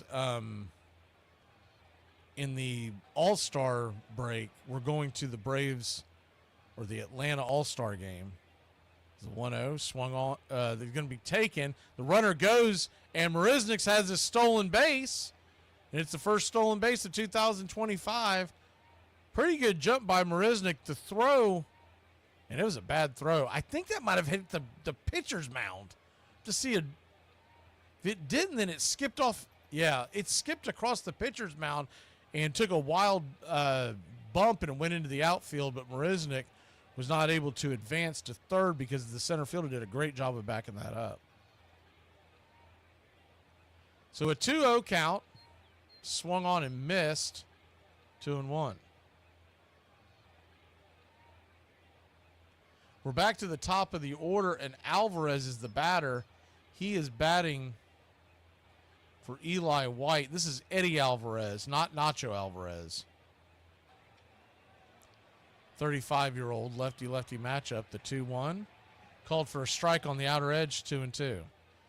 Eddie Alvarez is 35-year-old, 5'8", 178. So you know he doesn't have a lot of pop. It's from Miami. But you got to give a guy some credit who has been in baseball at that size, at that age, fighting his way. I mean, this is a true underdog story. The 2-2 is slapped back foul. We'll do it again. He's 35 years old. Now, he is, as far as in the majors, he was in the majors for a few games here and there between now and 2020, a total of 63 games. But he has been in baseball, professional baseball, for about 15 years. The 2-2, swing and a miss. Oof, that was a bad strike three. And now I see why old Eddie Alvarez doesn't get a lot of at-bats up top. Oof, that was bad. That'll end the inning. We'll be back in a flash. That might be the last time we see Eddie in 2025. It's good meeting you, buddy. We'll be back. 5 kids. 4 of them have problems today. That's what's wrong with me. Hey, Braves Country. This is Mac Magee with Braves Country Radio. We are bringing you pitch by pitch, play-by-play of your Atlanta Braves all year long. Please like and subscribe today. It's free, and it helps us bring you more of the game we all love. Braves Country Radio, your home for the classic call of Braves Country Baseball.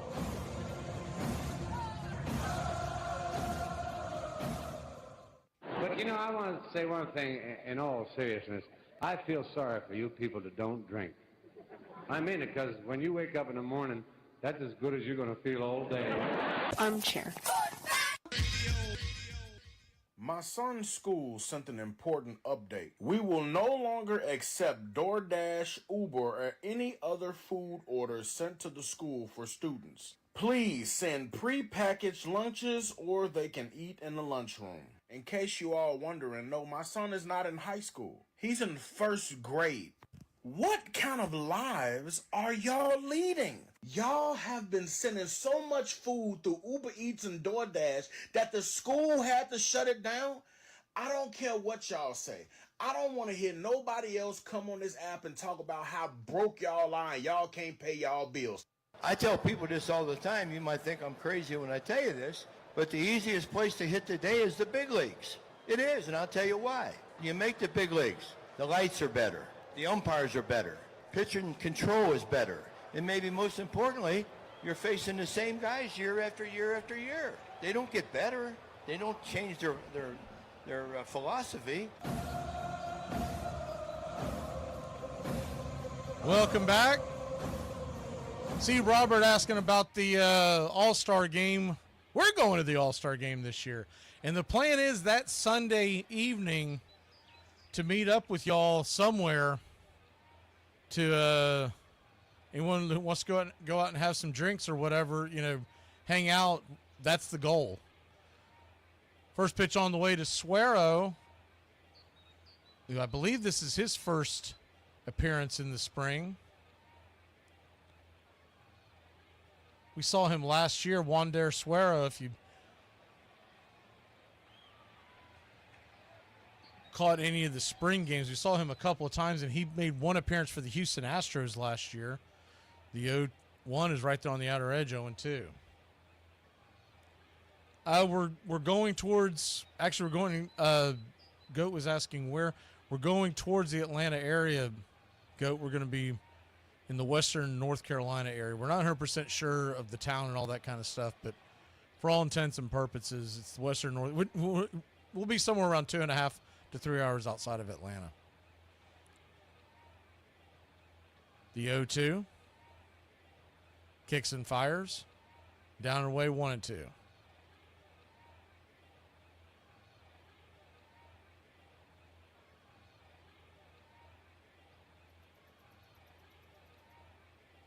So a 1-2 count. Swung on, banged over towards the third base line. Just went foul. 1-2. John, that's going to be that Monday. That Sunday. That Sunday before the festivities begin. Because we're going to try to do so. I would like to get into the home run derby. I don't know if I'm going to try to get into the actual All-Star game. The All-Star game, we're probably going to try to go somewhere and watch it, and maybe we'll meet up with folks there too. Is the 1-2 down and away, 2-2. But the Braves play, I think, St. Louis that day. So sometime after the game would end, we would hope to be settled somewhere and go out for around the 5-6 o'clock evening area on that Sunday night. The 2-2 swung on, banged over the ground, over to third. It's going to be a 5-3 put out, 1 away. I think the All-Star game, Robert, I think it's July 13th is the Sunday I'm referring to. So the 14th and 15th are the home run derby and the actual game.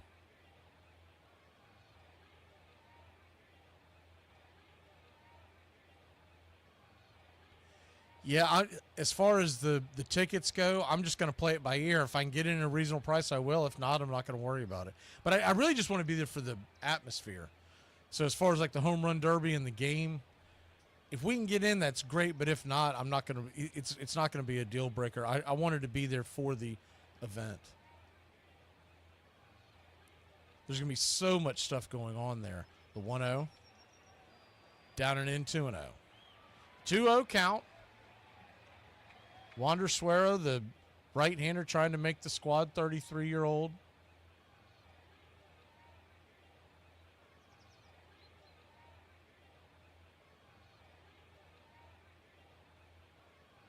The 2-0, caught on the outer edge, 2-1. His nickname is the Animal. So the Animal from the Dominican Republic, 33-year-old. 2-1 pitch, down and away, 3-1. He's got pretty good gas, and he relies on the slider. It's pretty much a two-pitch pitcher. His career is not going to blow you away. He's a 4.75 ERA. He's most likely a guy that the Braves will keep down on the farm. And if there's an injury or just needing to give someone rest, you could see him because of his experiences. The 3-1 was banged down the left field line foul. It's 3-2. The payoff pitch, righty-righty matchup. Montez, the catcher, batting, swung on, just got a piece of that slider.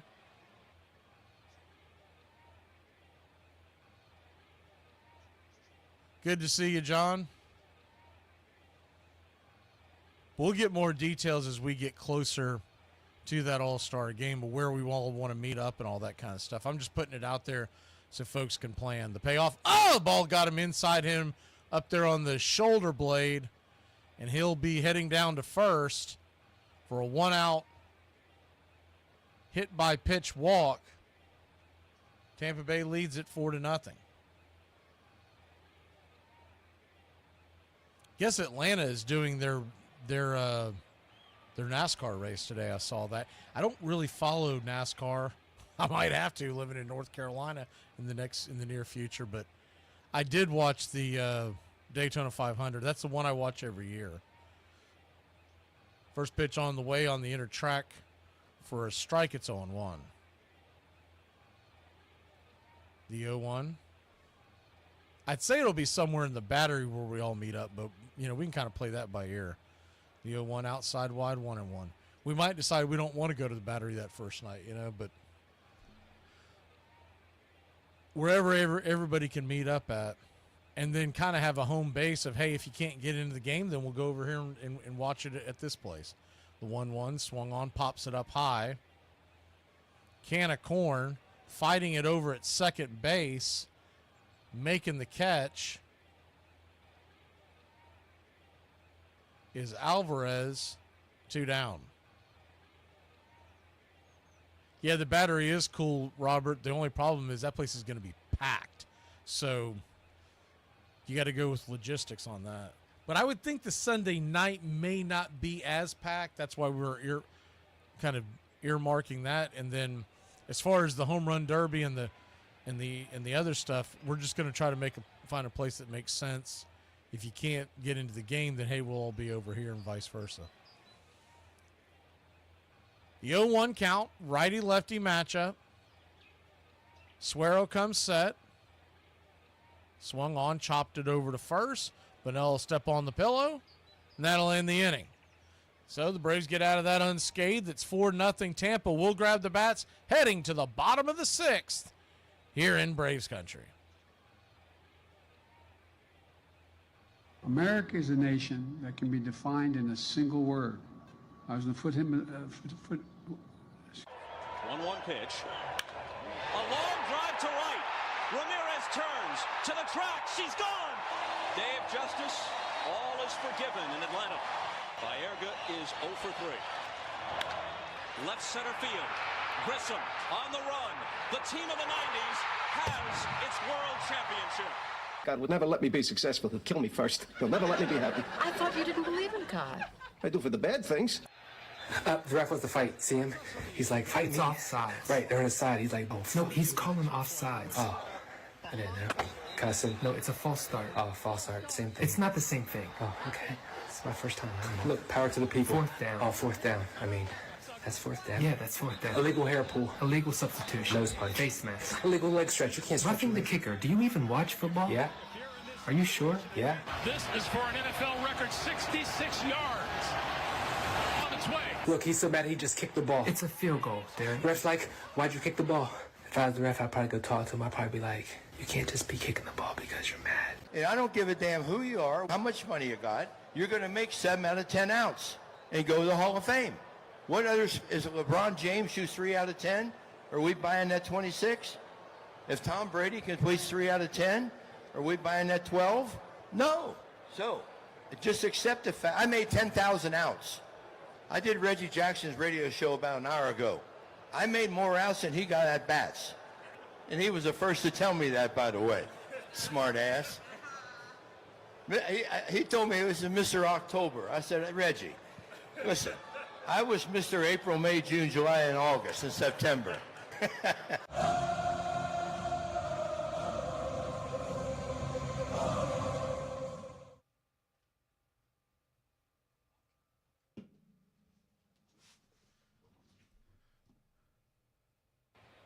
Welcome back. Atlanta Braves going to start this one off, bottom of the sixth, 4-0 your score. And the first at bat will be LeBlanc in play third base for Riley. He's going head-to-head with the sidewinder from the right-hand side. LeBlanc is going up against Menendez.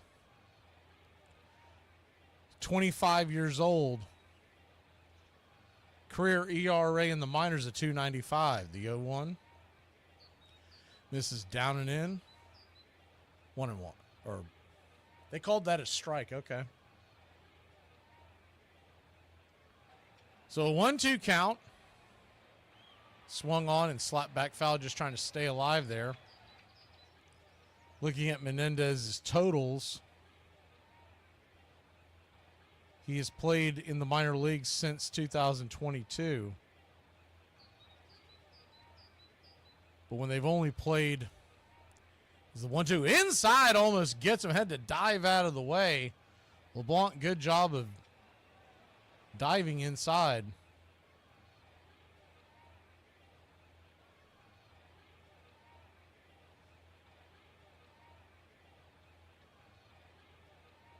So a 2-2 count.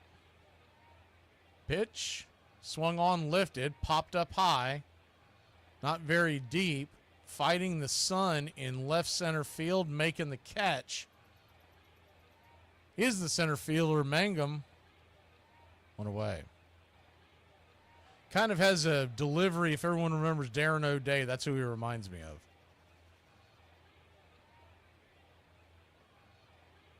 A true sidearm delivery.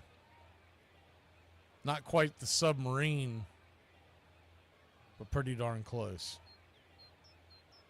First pitch on the way, righty-lefty matchup. Swung on, popped up, down the line.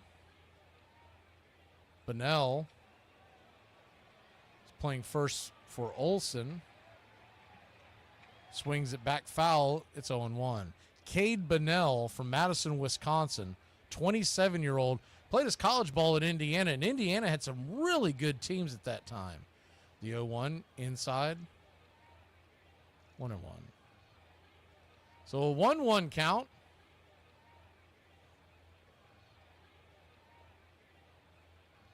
See some memberships being passed out here. 1-1 misses outside, 2-1.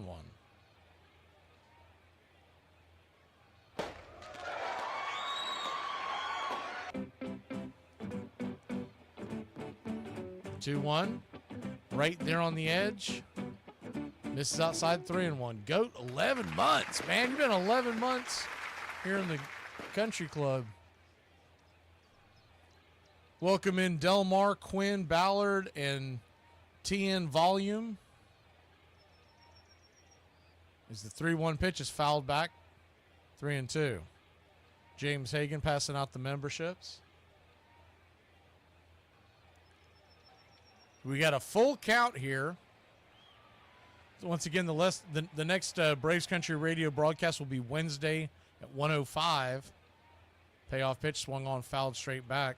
If you haven't looked at the lineup that we've already posted all the show cards, we're going to do, I believe it's 18 or 19 spring training games this spring, and that's the ones that we've announced. We may do a couple more. The payoff pitch swung on, banged on the ground over to second. It's going to be an easy 4-3 put out, 2 away. So, long story short, when you count that, you count the regular season and the postseason, we plan on doing somewhere in the neighborhood of 180, probably north of 180 Braves Country Radio games. And then, of course, the playoffs, you know how we do that. We do the Braves until there are no Braves, and then we'll continue to do American League, or National League Championship Series and the World Series.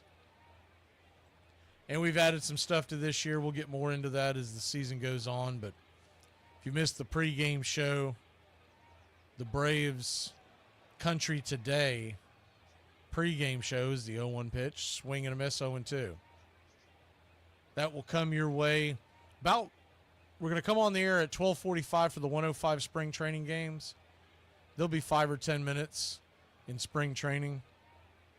But regular season is the 0-2. Swing and a miss, strike 3, and that'll end the inning.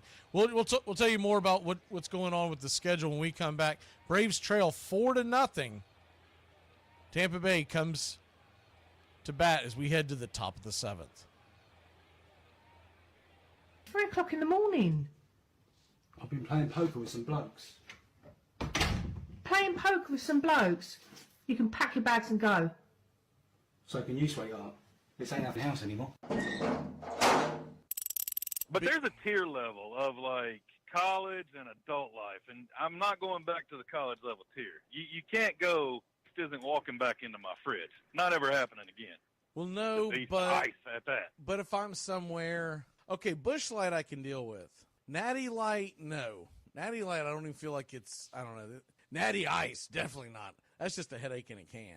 But when I say cheap beer, like stuff that's not, the upper echelon, I'm talking about your domestics. I can live on a domestic. I don't have to have the hippest, $15 for a 6-pack beer.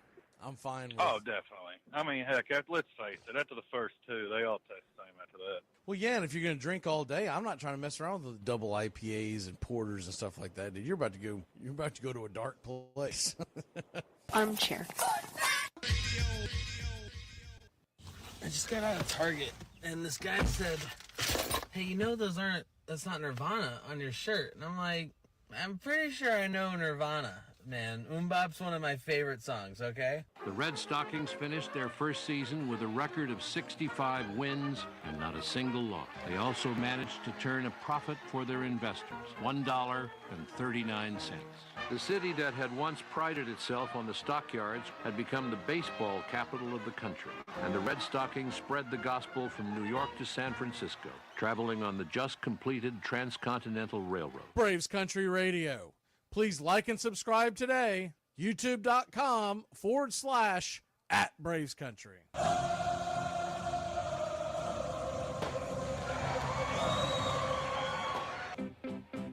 Welcome back. We threw a couple more memberships at some folks.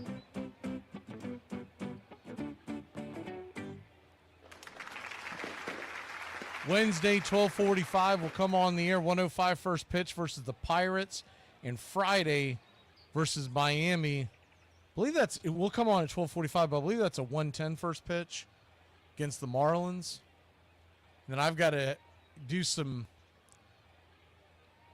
I won't be available this Saturday and Sunday next weekend, but after that, starting Monday, we'll be here for just about any game that the Braves are on video for. First pitch on the way from Chad Kuhl, who was signed in the offseason to a contract that he can opt out of it if he does not make the major league team. The 1-0, right there on the edge, 1-1. Chad Kuhl is more of a name that you probably, I see the GOAT has gifted some membership. Chad Kuhl is a name that you have probably heard pitch for the Pirates, and the Rockies is where he's most known for. I don't think it's likely that he makes the team, but he could end up in our farm system. So a 2-2 count. Chad Kuhl, the right-hander,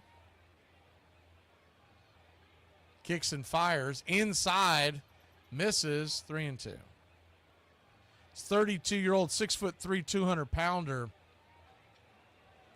from Delaware. He was drafted by the Pirates in 2013 out of Delaware College. The payoff pitch is swung on, lifted high, not very deep, drifting over, making the catch in left.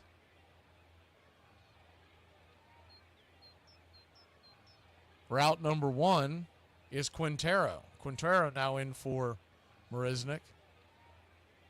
Leon has come in for Tromp. Saw a couple of the shows that have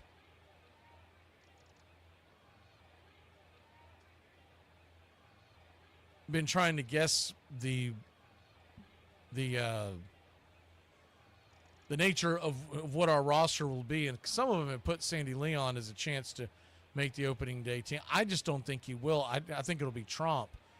Tromp is out of options as well. The 0-1, swing and a miss, 0-2. And he's made it through and bounced back to the Braves one time before. I don't see it happening again. Chadwick Tromp is a solid backup catcher, and he gets along with everyone in the clubhouse. He was a much cheaper option. That's why the Braves dealt d'Arnaud. I know we all wish we still had d'Arnaud around. Maybe there's a way we get him at the trade deadline. The 0-2, outside wide, 1-2. But I think there comes a point in time where you have to realize you can't keep bringing back the same guys because Father Time is undefeated. And he got a pretty good deal out there for his age to go out there and play for the Angels. As the 1-2 pitch is swung on, popped up. High in the sky, drifting back. Whoa, almost too much sun in the eyes, but making the catch after fighting off the elements out there is Kilpatrick. We saw him in spring training last year. It's 2 away.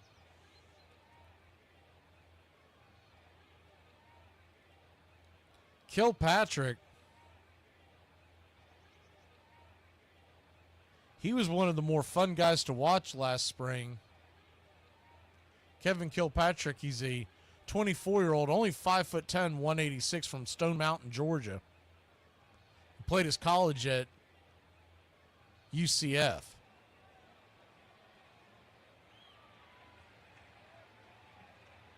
And if you're wondering how he fared last year, Kilpatrick, remember he came up as a guy that they thought may have an outside chance of making the opening day roster as a backup.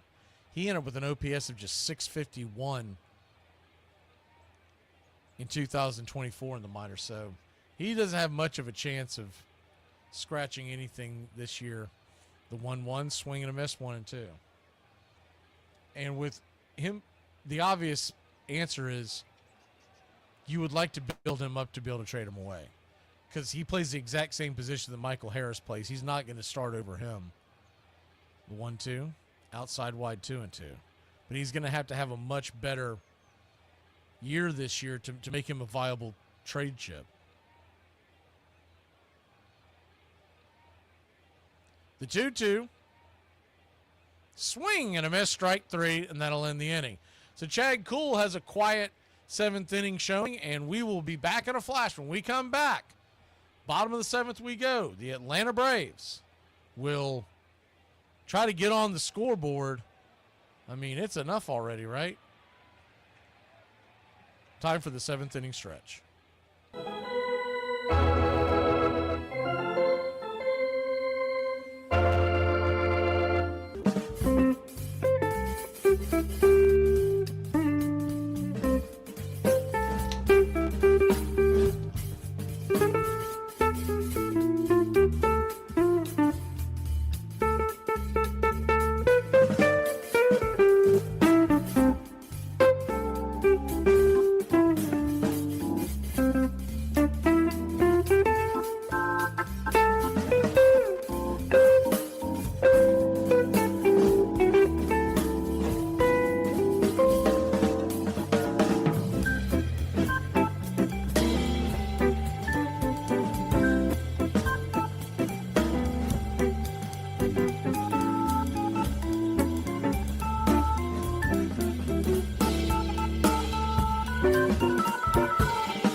Welcome back. First pitch on the way, righty-righty matchup. As our man Kilpatrick from Stone Mountain, Georgia, takes the strike all the way. After the 1-0 misses, it's 1-1. The 1-1. Down and away, 2-1. Robert says, time for me to listen to church songs. That was a church song. This is the Church of Baseball, Robert. What are you talking about? The 2-1 count.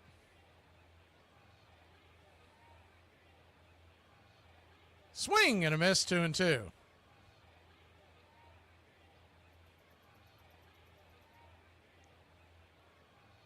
So pretty much every single game will be here that's videoed after this week, because there's some hiccups in my schedule. Is the 2-2 swing and a miss, strike 3. Kilpatrick down on strikes. The only one that I can think of that we're not doing, the Sunday spring training games, we're not doing a whole lot of them because I've got to start looking at packing and doing it, getting other things done. But I'm talking about Monday through Saturday, most of those will be spring training games will be being broadcasted.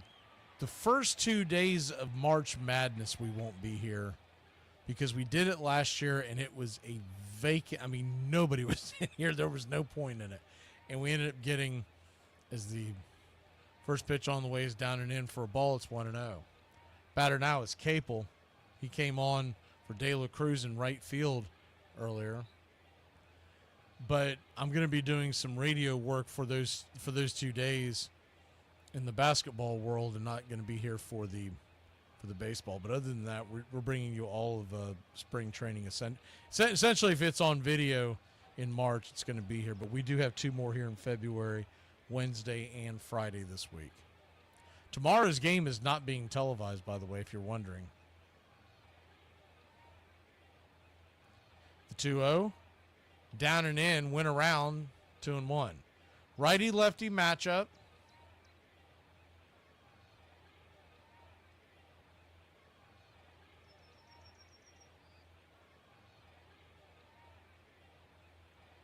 The 2-1. High, out of the zone, 3-1.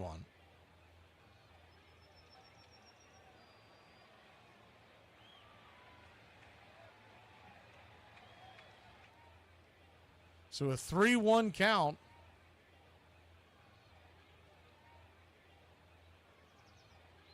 Just misses outside ball 4. So we haven't been able to use this very often today, but we'll go ahead and kick that chop.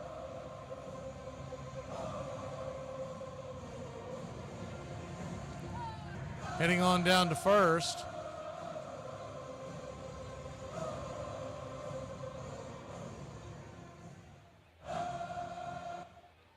Runner on first, nobody out. Connor Capel working himself a walk. By the way, he's from Katy, Texas. Is the first pitch on, swung on, banged over to short. That's going to be an easy 6-4-3 double play. And Barrera will be leading off for the Tampa Bay Rays when we come back. I mean, that is a way to kill a rally, isn't it? My God. I was about to get on a topic, and he swung at the first pitch and smoked us out of the inning. We'll be back in a flash. Braves trail 4-0. Better get that checked out? I would. What kind of a therapist are you? I'm telling you, I'm scared that something terrible's going to happen to me right away. You start looking for tumors? I'm trying to help you. I bet you're rooting for a tumor. I think you better go. No, I'm going, baby. I'm going. Hey, Braves Country. This is Mac Magee with Braves Country Radio. We are bringing you pitch by pitch, play-by-play of your Atlanta Braves all year long. Please like and subscribe today. It's free, and it helps us bring you more of the game we all love. Braves Country Radio, your home for the classic call of Braves Country Baseball. You got anything you'd like to ask Tom before we go, CJ? I would just ask, when you started playing well, what was the process of your mentality? Like, how did you stay on the straight and narrow? You have people reaching out and family and like just the world around you seems like it's spinning and you're just trying to stay focused. And I think the important thing I really want you to realize, this is now your job.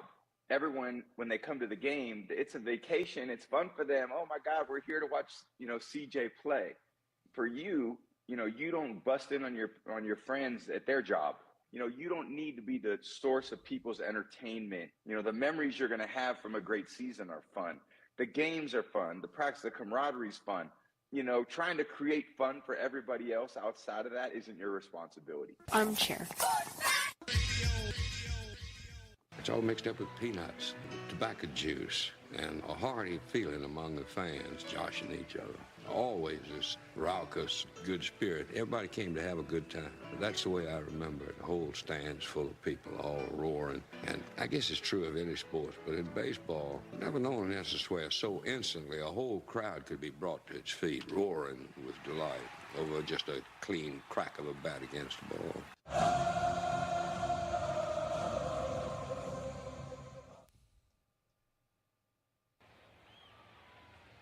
Welcome back.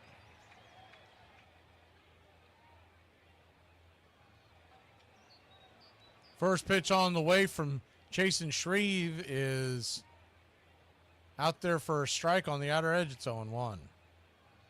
The 0-1 kicks and fires, down and in, 1-1. The 1-1 count. Braves trail 4-0. We're in the top of the 8th.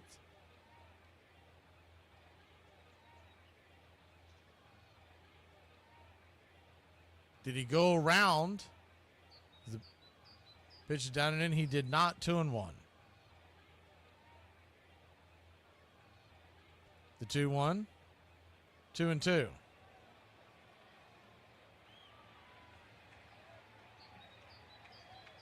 Y'all were talking about is the 2-2 pitch. Did he go around? Looks like he did. Weird angle as they went high in the sky, but it looks like that Barrera did go around. Strike 3. What a way. Y'all were talking about church songs and everything. Have y'all caught that movie, I Can Only Imagine? We watched that during the off-season. That thing was phenomenal. It's got Dennis Quaid in it, plays the dad. I don't know the other guys' names, but really good movie if you're into that. It's based on a true story. It's the 1-0 down and away. Called for a strike, 1-2. It's based on a band called Mercy Me. Anyways, really good movie. I think we saw it on Netflix. The 1-1 swung on, banged over to short. It's going to be a 6-3 put out. 2 away.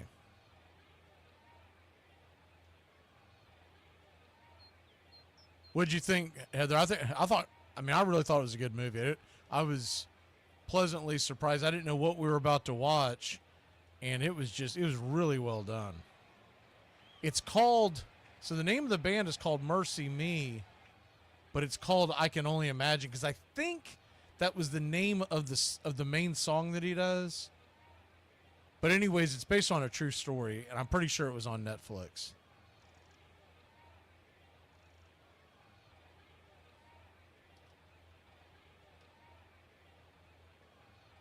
The 0-1 misses, 1-1. So a 1-1 count.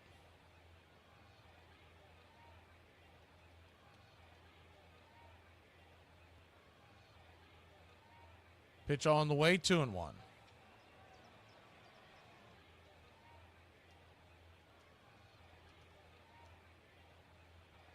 The 2-1 swing and a miss.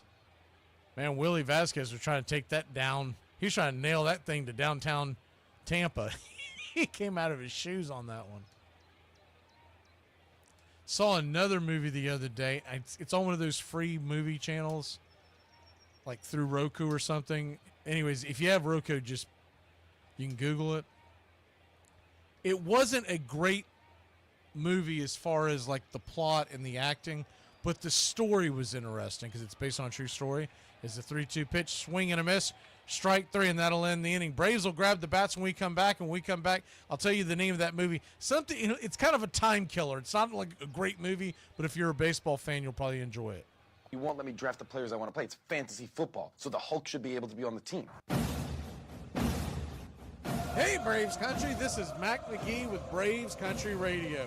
We are bringing you pitch by pitch, play-by-play of your Atlanta Braves all year long. Please like and subscribe today. It's free, and it helps us bring you more of the game we all love. Braves Country Radio, your home for the classic call of Braves Country Baseball.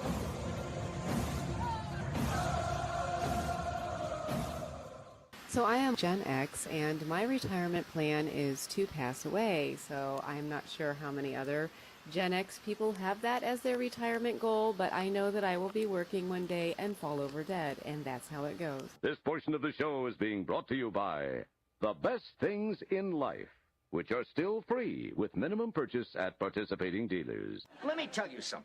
If the U.S. government decides to stick a tracking device up your ass, you say thank you and God bless America. It's the game my father taught me how to play. It's time I saw things on a level plane.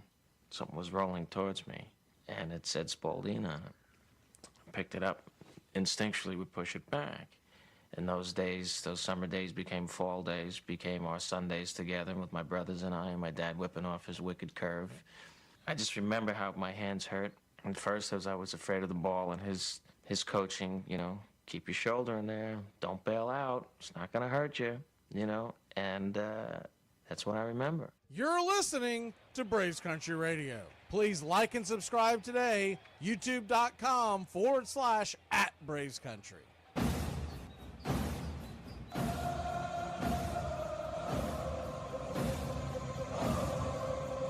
Welcome back. So the name of the movie that I was talking about, it's a good time filler during the All-Star. I always watch baseball movies during this time period, and I was looking for something I hadn't seen before. It's the first pitch on the way, righty-lefty matchup. Ball swung on, lifted into left field, just going to run out of room, bounces into the stands, but it is foul. Quintero is the batter.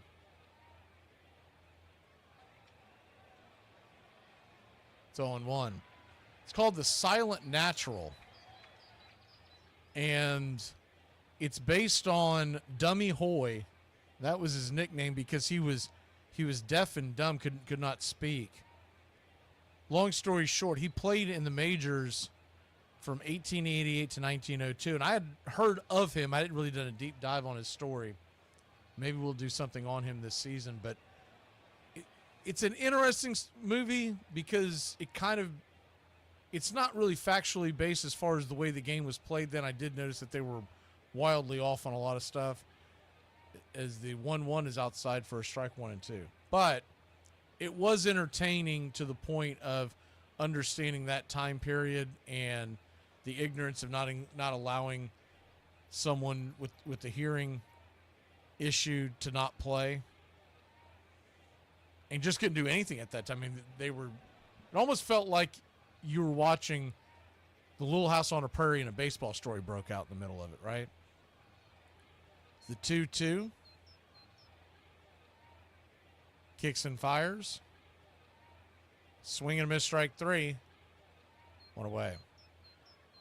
But, you know, the guy in it with over 2,000 hits, he had a 288 lifetime average. He had 596 stolen bases. Of course, stolen bases were a much bigger thing back then. But the one thing that you'll notice in the movie, they're not playing with gloves.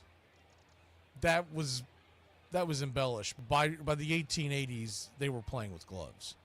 But other than that, they tried to play true to the game, and him going through all the stuff he was going through with his family and whatnot. Anyways, it ended up being a decent movie, but I wouldn't say that it was a great script or the acting was great, but the story was interesting. The 1-0 swung on a miss, 1-1. Like I said, it's free. It came out like 5 years ago. I think it came out like around 2019. And you can see it, like, basically, if you just search baseball movies, you'll see The Silent Natural pop up, and you can see it anywhere on a Roku device. I forget what they played it on, but it was free. I just put it in the chat so you knew what I was talking about. So 1-2 count. Righty, lefty, Leon the batter, batting for Trump, who's out of the game. Top of the order due up next. The pitch. Outside wide, 2-2.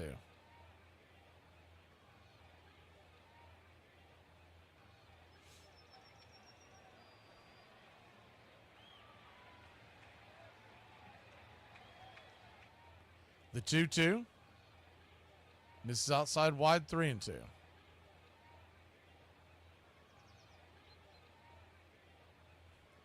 But I ended up getting a couple of discount movies that are at this form on DVDs. They're pretty cheap nowadays, because I noticed something this year as the payoff pitch is fouled back 3-2.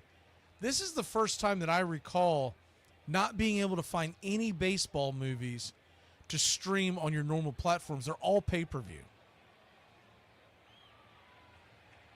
The payoff pitch. Leon digs in. Kicks and fires. Swung on. That one's fouled back and rattled off the catcher. Might have got a piece of the umpire as well. Sandy Leon, if you may not be familiar with him, but he played a long time with Washington, and then most famously with the Red Sox. He was on the 2018 Red Sox championship team. Last year, he didn't play in the majors. He was on the 2023 Texas Rangers team. So he's got 2 World Series rings. That's why some people think that he may get the job. The 3-2 swung on, belted into right field, going back on the track. Zip, boom, bam, it's gone. Ram-a-lam-a ding-dong, the first one of the year, and your Atlanta Braves are on the board. A hanger, a banger, and she gone, baby. All right, we're off the deck. Let's go, Braves country. I was starting to think I wasn't going to be able to unleash that one today.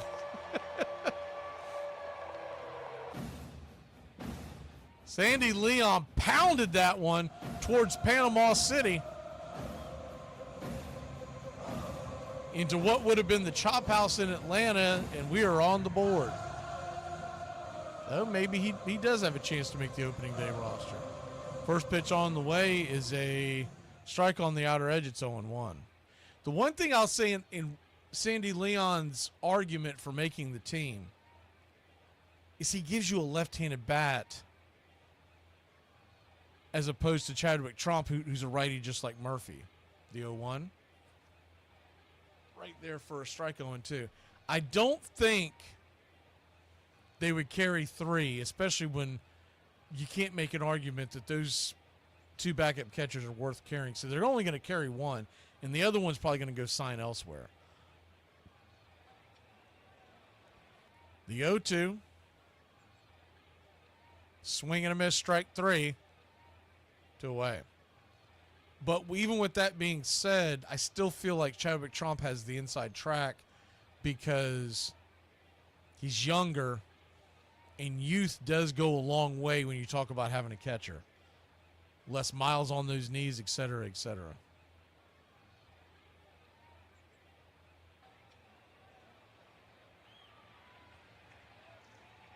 Righty-righty matchup now. Ball swung on, hammered down the third base line.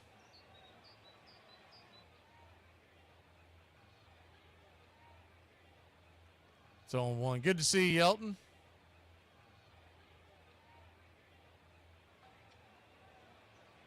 The 0-1.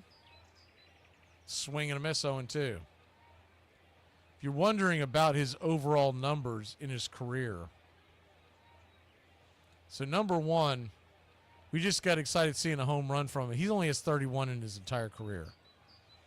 He's only batted .208 in his career, and his OPS is .587. So he's not going to wow you with the bat.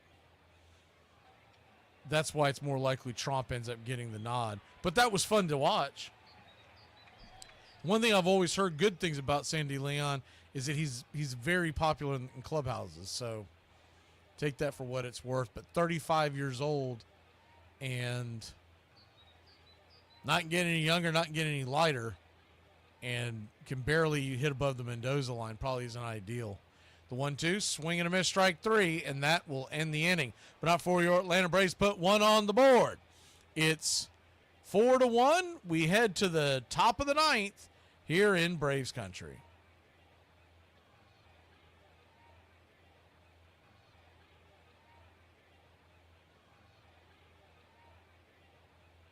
You know the girl's a red flag when she's damn near 30 messing with 18-year-olds. This girl's done been passed around so much, the hell moving to a new city, that done moved to a new generation. I bet it's hard messing around with someone from a different generation like that. You know, every generation's got different sayings and slangs, you know. It's like learning a new language all over again. You'll cook supper for them, you know, and they'll come over, they'll eat, and they'll say shit like, man, you put your foot in this. Then you got to go excuse yourself to go to the bathroom, Google what that means, just to learn that it means that the food was good and not that person has a foot fetish. So you ain't got to worry about lotioning up your feet and everything. I know you got them tile floors in there. They're like figure skating. At that rate, your best bet is to start an OnlyFans and go by the name of Tanya Harding. And y'all, in my house, we don't like to throw away perfectly good food, so we put the leftovers in the Tupperware, put the Tupperware in the fridge, let it go bad, then we throw it out.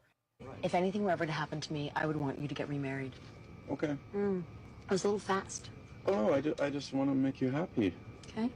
Any idea of who you would Vicky marry? Conroy, probably. She works in my office. She's very organized. The kids love her. Are you guys talking about Vicky? Yeah.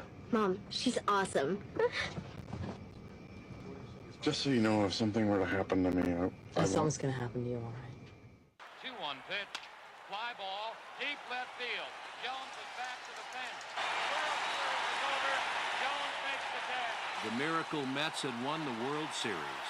4 games to 1. After the game, after I'd left all the champagne, I would go to losing locker rooms too, and I went into Earl's office, and he was drinking a beer. It was very quiet, and somebody had said to him, "Didn't you think when you were ahead in the 7th inning you could keep that lead and then take the games back to Baltimore and probably beat the Mets there?" And he looked at him and he said, "That's what you can't do in baseball." He said, "You can't run a few plays into the line and kill the clock." He said, "This is why this is the greatest game of them all. You got to give the other man his chance at bat. This is why this is the greatest game of them all."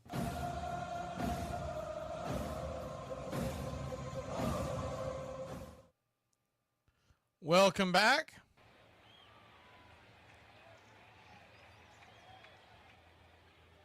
First pitch on the way. Righty-righty matchup swung on and hammered back foul out of play. It's 0-1. Willingham, another guy who's trying to get on the bullpen rotation, coming into play. The 0-1 swung on, hammered over to third. Line drive, making the catch over there for out number 1.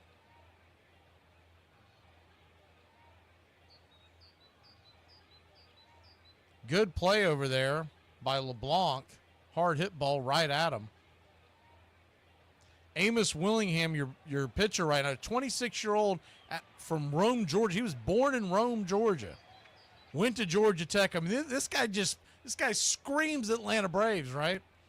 He was drafted by the Nationals in 2019. And he did play. He was in 18 appearances in 2023, just 1 in 2024. But that's all the good news. The bad news is he has a lifetime ERA of 7.11. I figure he's not going to make the opening day roster. But he's got some pretty electric stuff, and they're looking big long-term for him. But he's been really wild and has a high walk rate.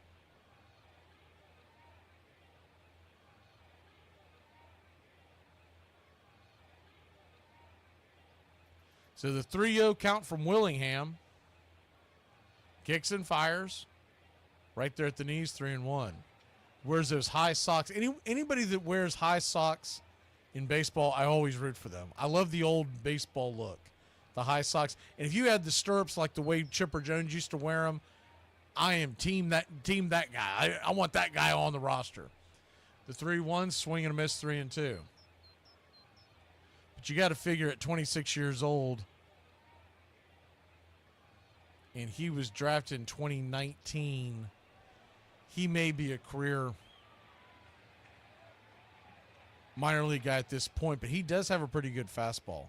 The 3-2, swung on, just got a piece of it. We'll do it again.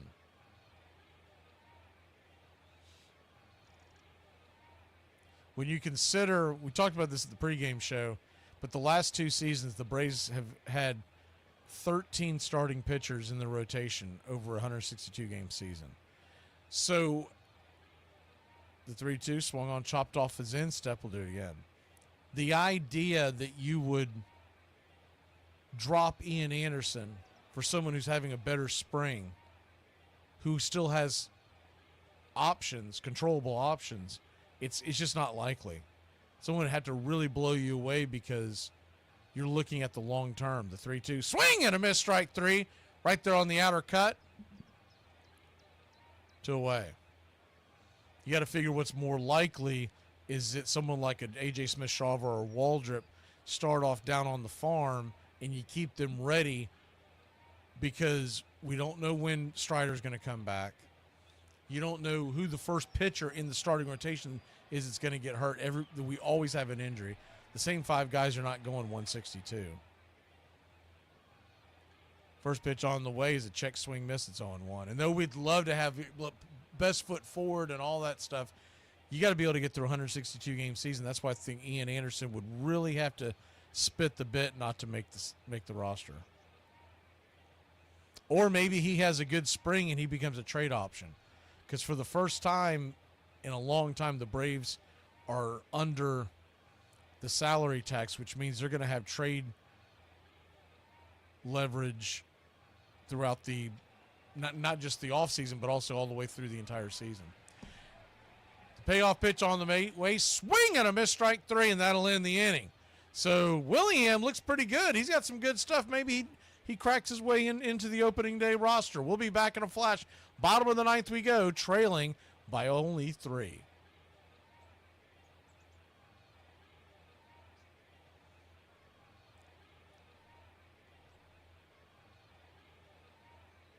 Oh, Lord have mercy. Today drained me. Suspect claims to eat healthy but won't touch a vegetable. Not a single one. Not a single vegetable. Suspect wanted to be in the NBA, but instead he's 5'9" and has asthma. Okay. Going like that, huh? Suspect was the cutest little boy in 3rd grade. My mom made me have that haircut. Suspect needs to start No Shave November in January. Oh! Okay. Suspect doesn't know I sold her Apple Watch 2 weeks ago. I need that. Do you? I like my coffee like I like my men. It's not great, but I can fix it. When you get into a lull, you never admit you're in a slump. Don't ever let a pitcher tell you you're in a slump. I would tell people you do 1 of 6 things when you get into a lull. You know what they are? Yeah. Okay? No, tell me. Closer to the plate, further away from the plate, up in the box, back in the box, choke up in the bat more, choke down in the bat more. Make it heavier, make it lighter. Never change your swing.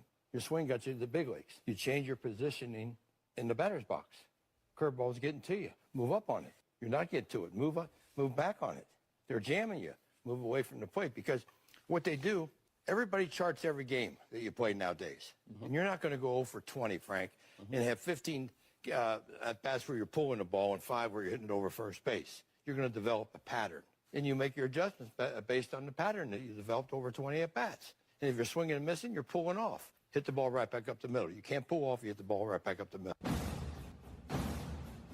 You're listening to Braves Country Radio with Mac Magee, the classic call of Braves Country Baseball. Welcome back.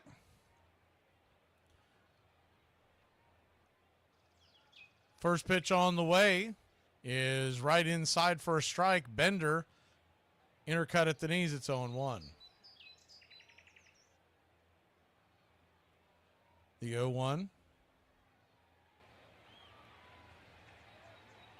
Kicks and fires. Outer edge, 1-1. So a 1-1 count. Braves trail at 4-1. Second game of spring trading. We lost game 1, 3-1 at Minnesota. This one is in Coolidata Park, which is the home grounds for your Atlanta Braves in the spring. Tomorrow they play Baltimore. It is not broadcasted tomorrow anywhere. The 1-2, swing and a miss, strike 3, 1 away.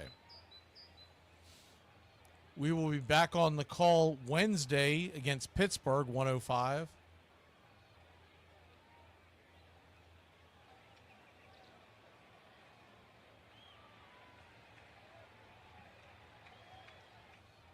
Jose Devers, the pinch hitter, comes in. Righty-lefty matchup. They're big on this young kid. First pitch on the way is down and away. It's 1-0.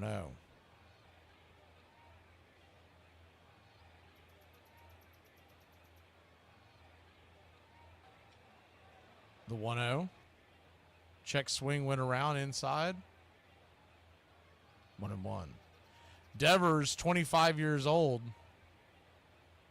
out of the Dominican Republic.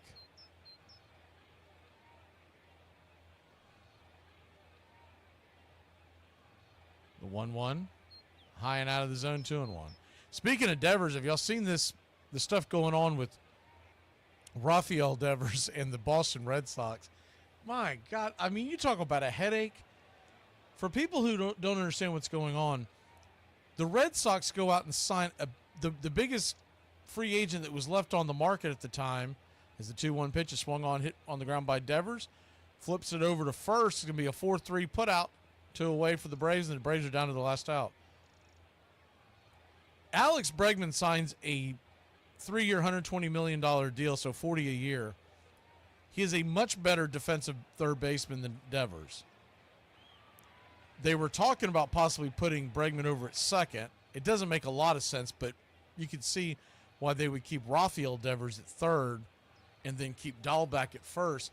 But before all that could play out, he was asked by the media as the first pitch on the way is swung on and rifled up the middle. That's going to get through for a base hit, and the Braves have something going here. 2 outs,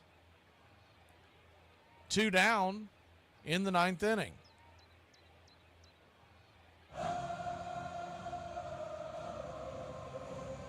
But anyways, he came out and said that he was not willing to play anywhere but third base, Rafael Devers, after Bregman got signed. So the much better defensive third baseman is being told via the media that the current third baseman is not willing to go to DH or first.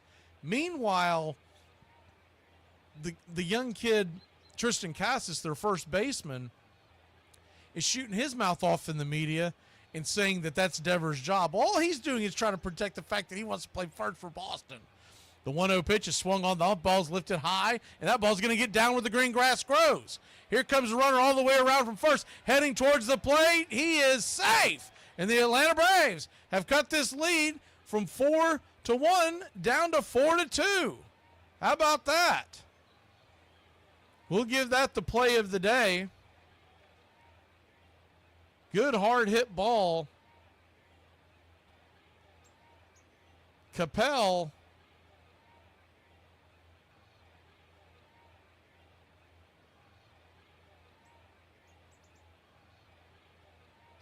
comes through, splitting the gap. Didn't quite get to the wall, but Nick Allen comes in, and he got the RBI yesterday.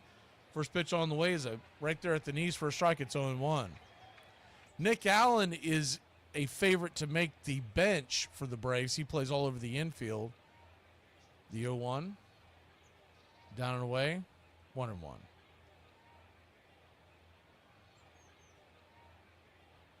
He has 9 career home runs and a .209 batting average. Think of him as a right-handed version of Nicky Lopez. Just a much cheaper version. He's 26 years old, from San Diego, California. The 1-1, swing and a miss, 1-2. He was drafted in the 3rd round by the A's, by the way, in 2017. In the 3rd round. So he was highly thought of at the time, but he's just 5'8", 166 pounds. The 1-2, swung on, fisted back. We'll do it again.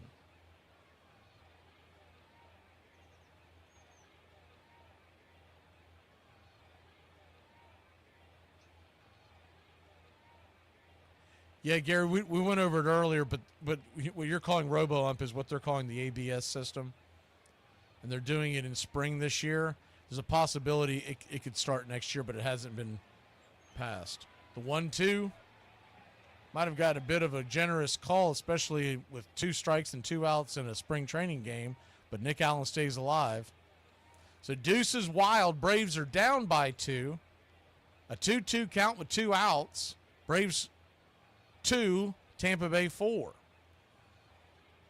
Here's the pitch.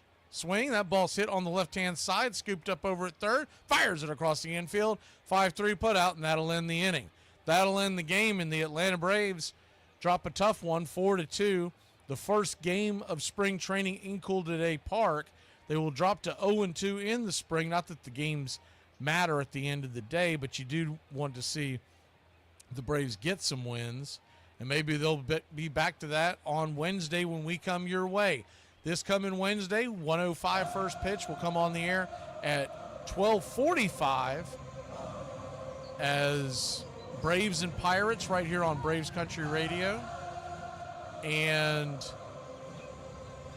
game ball, we'll go ahead and give the game ball to Sandy Leon, who hit the solo shot and the first home run of the year for the Atlanta Braves. So we'll give him the game ball. 1-for-1 with an RBI and a home run and a run scored. Anderson gets the loss, Rock gets the win, and Wiles gets the save. It's great seeing y'all. Glad that the long spring is over, Braves Country. We will see you Wednesday for Braves Pirates right here on Braves Country Radio. And we'll get more into what's coming your way on the spring schedule and the regular season schedule when we reappear on Wednesday. We got a lot of stuff that we're going to announce, bringing you more content than ever. Y'all have a great one, Braves Country.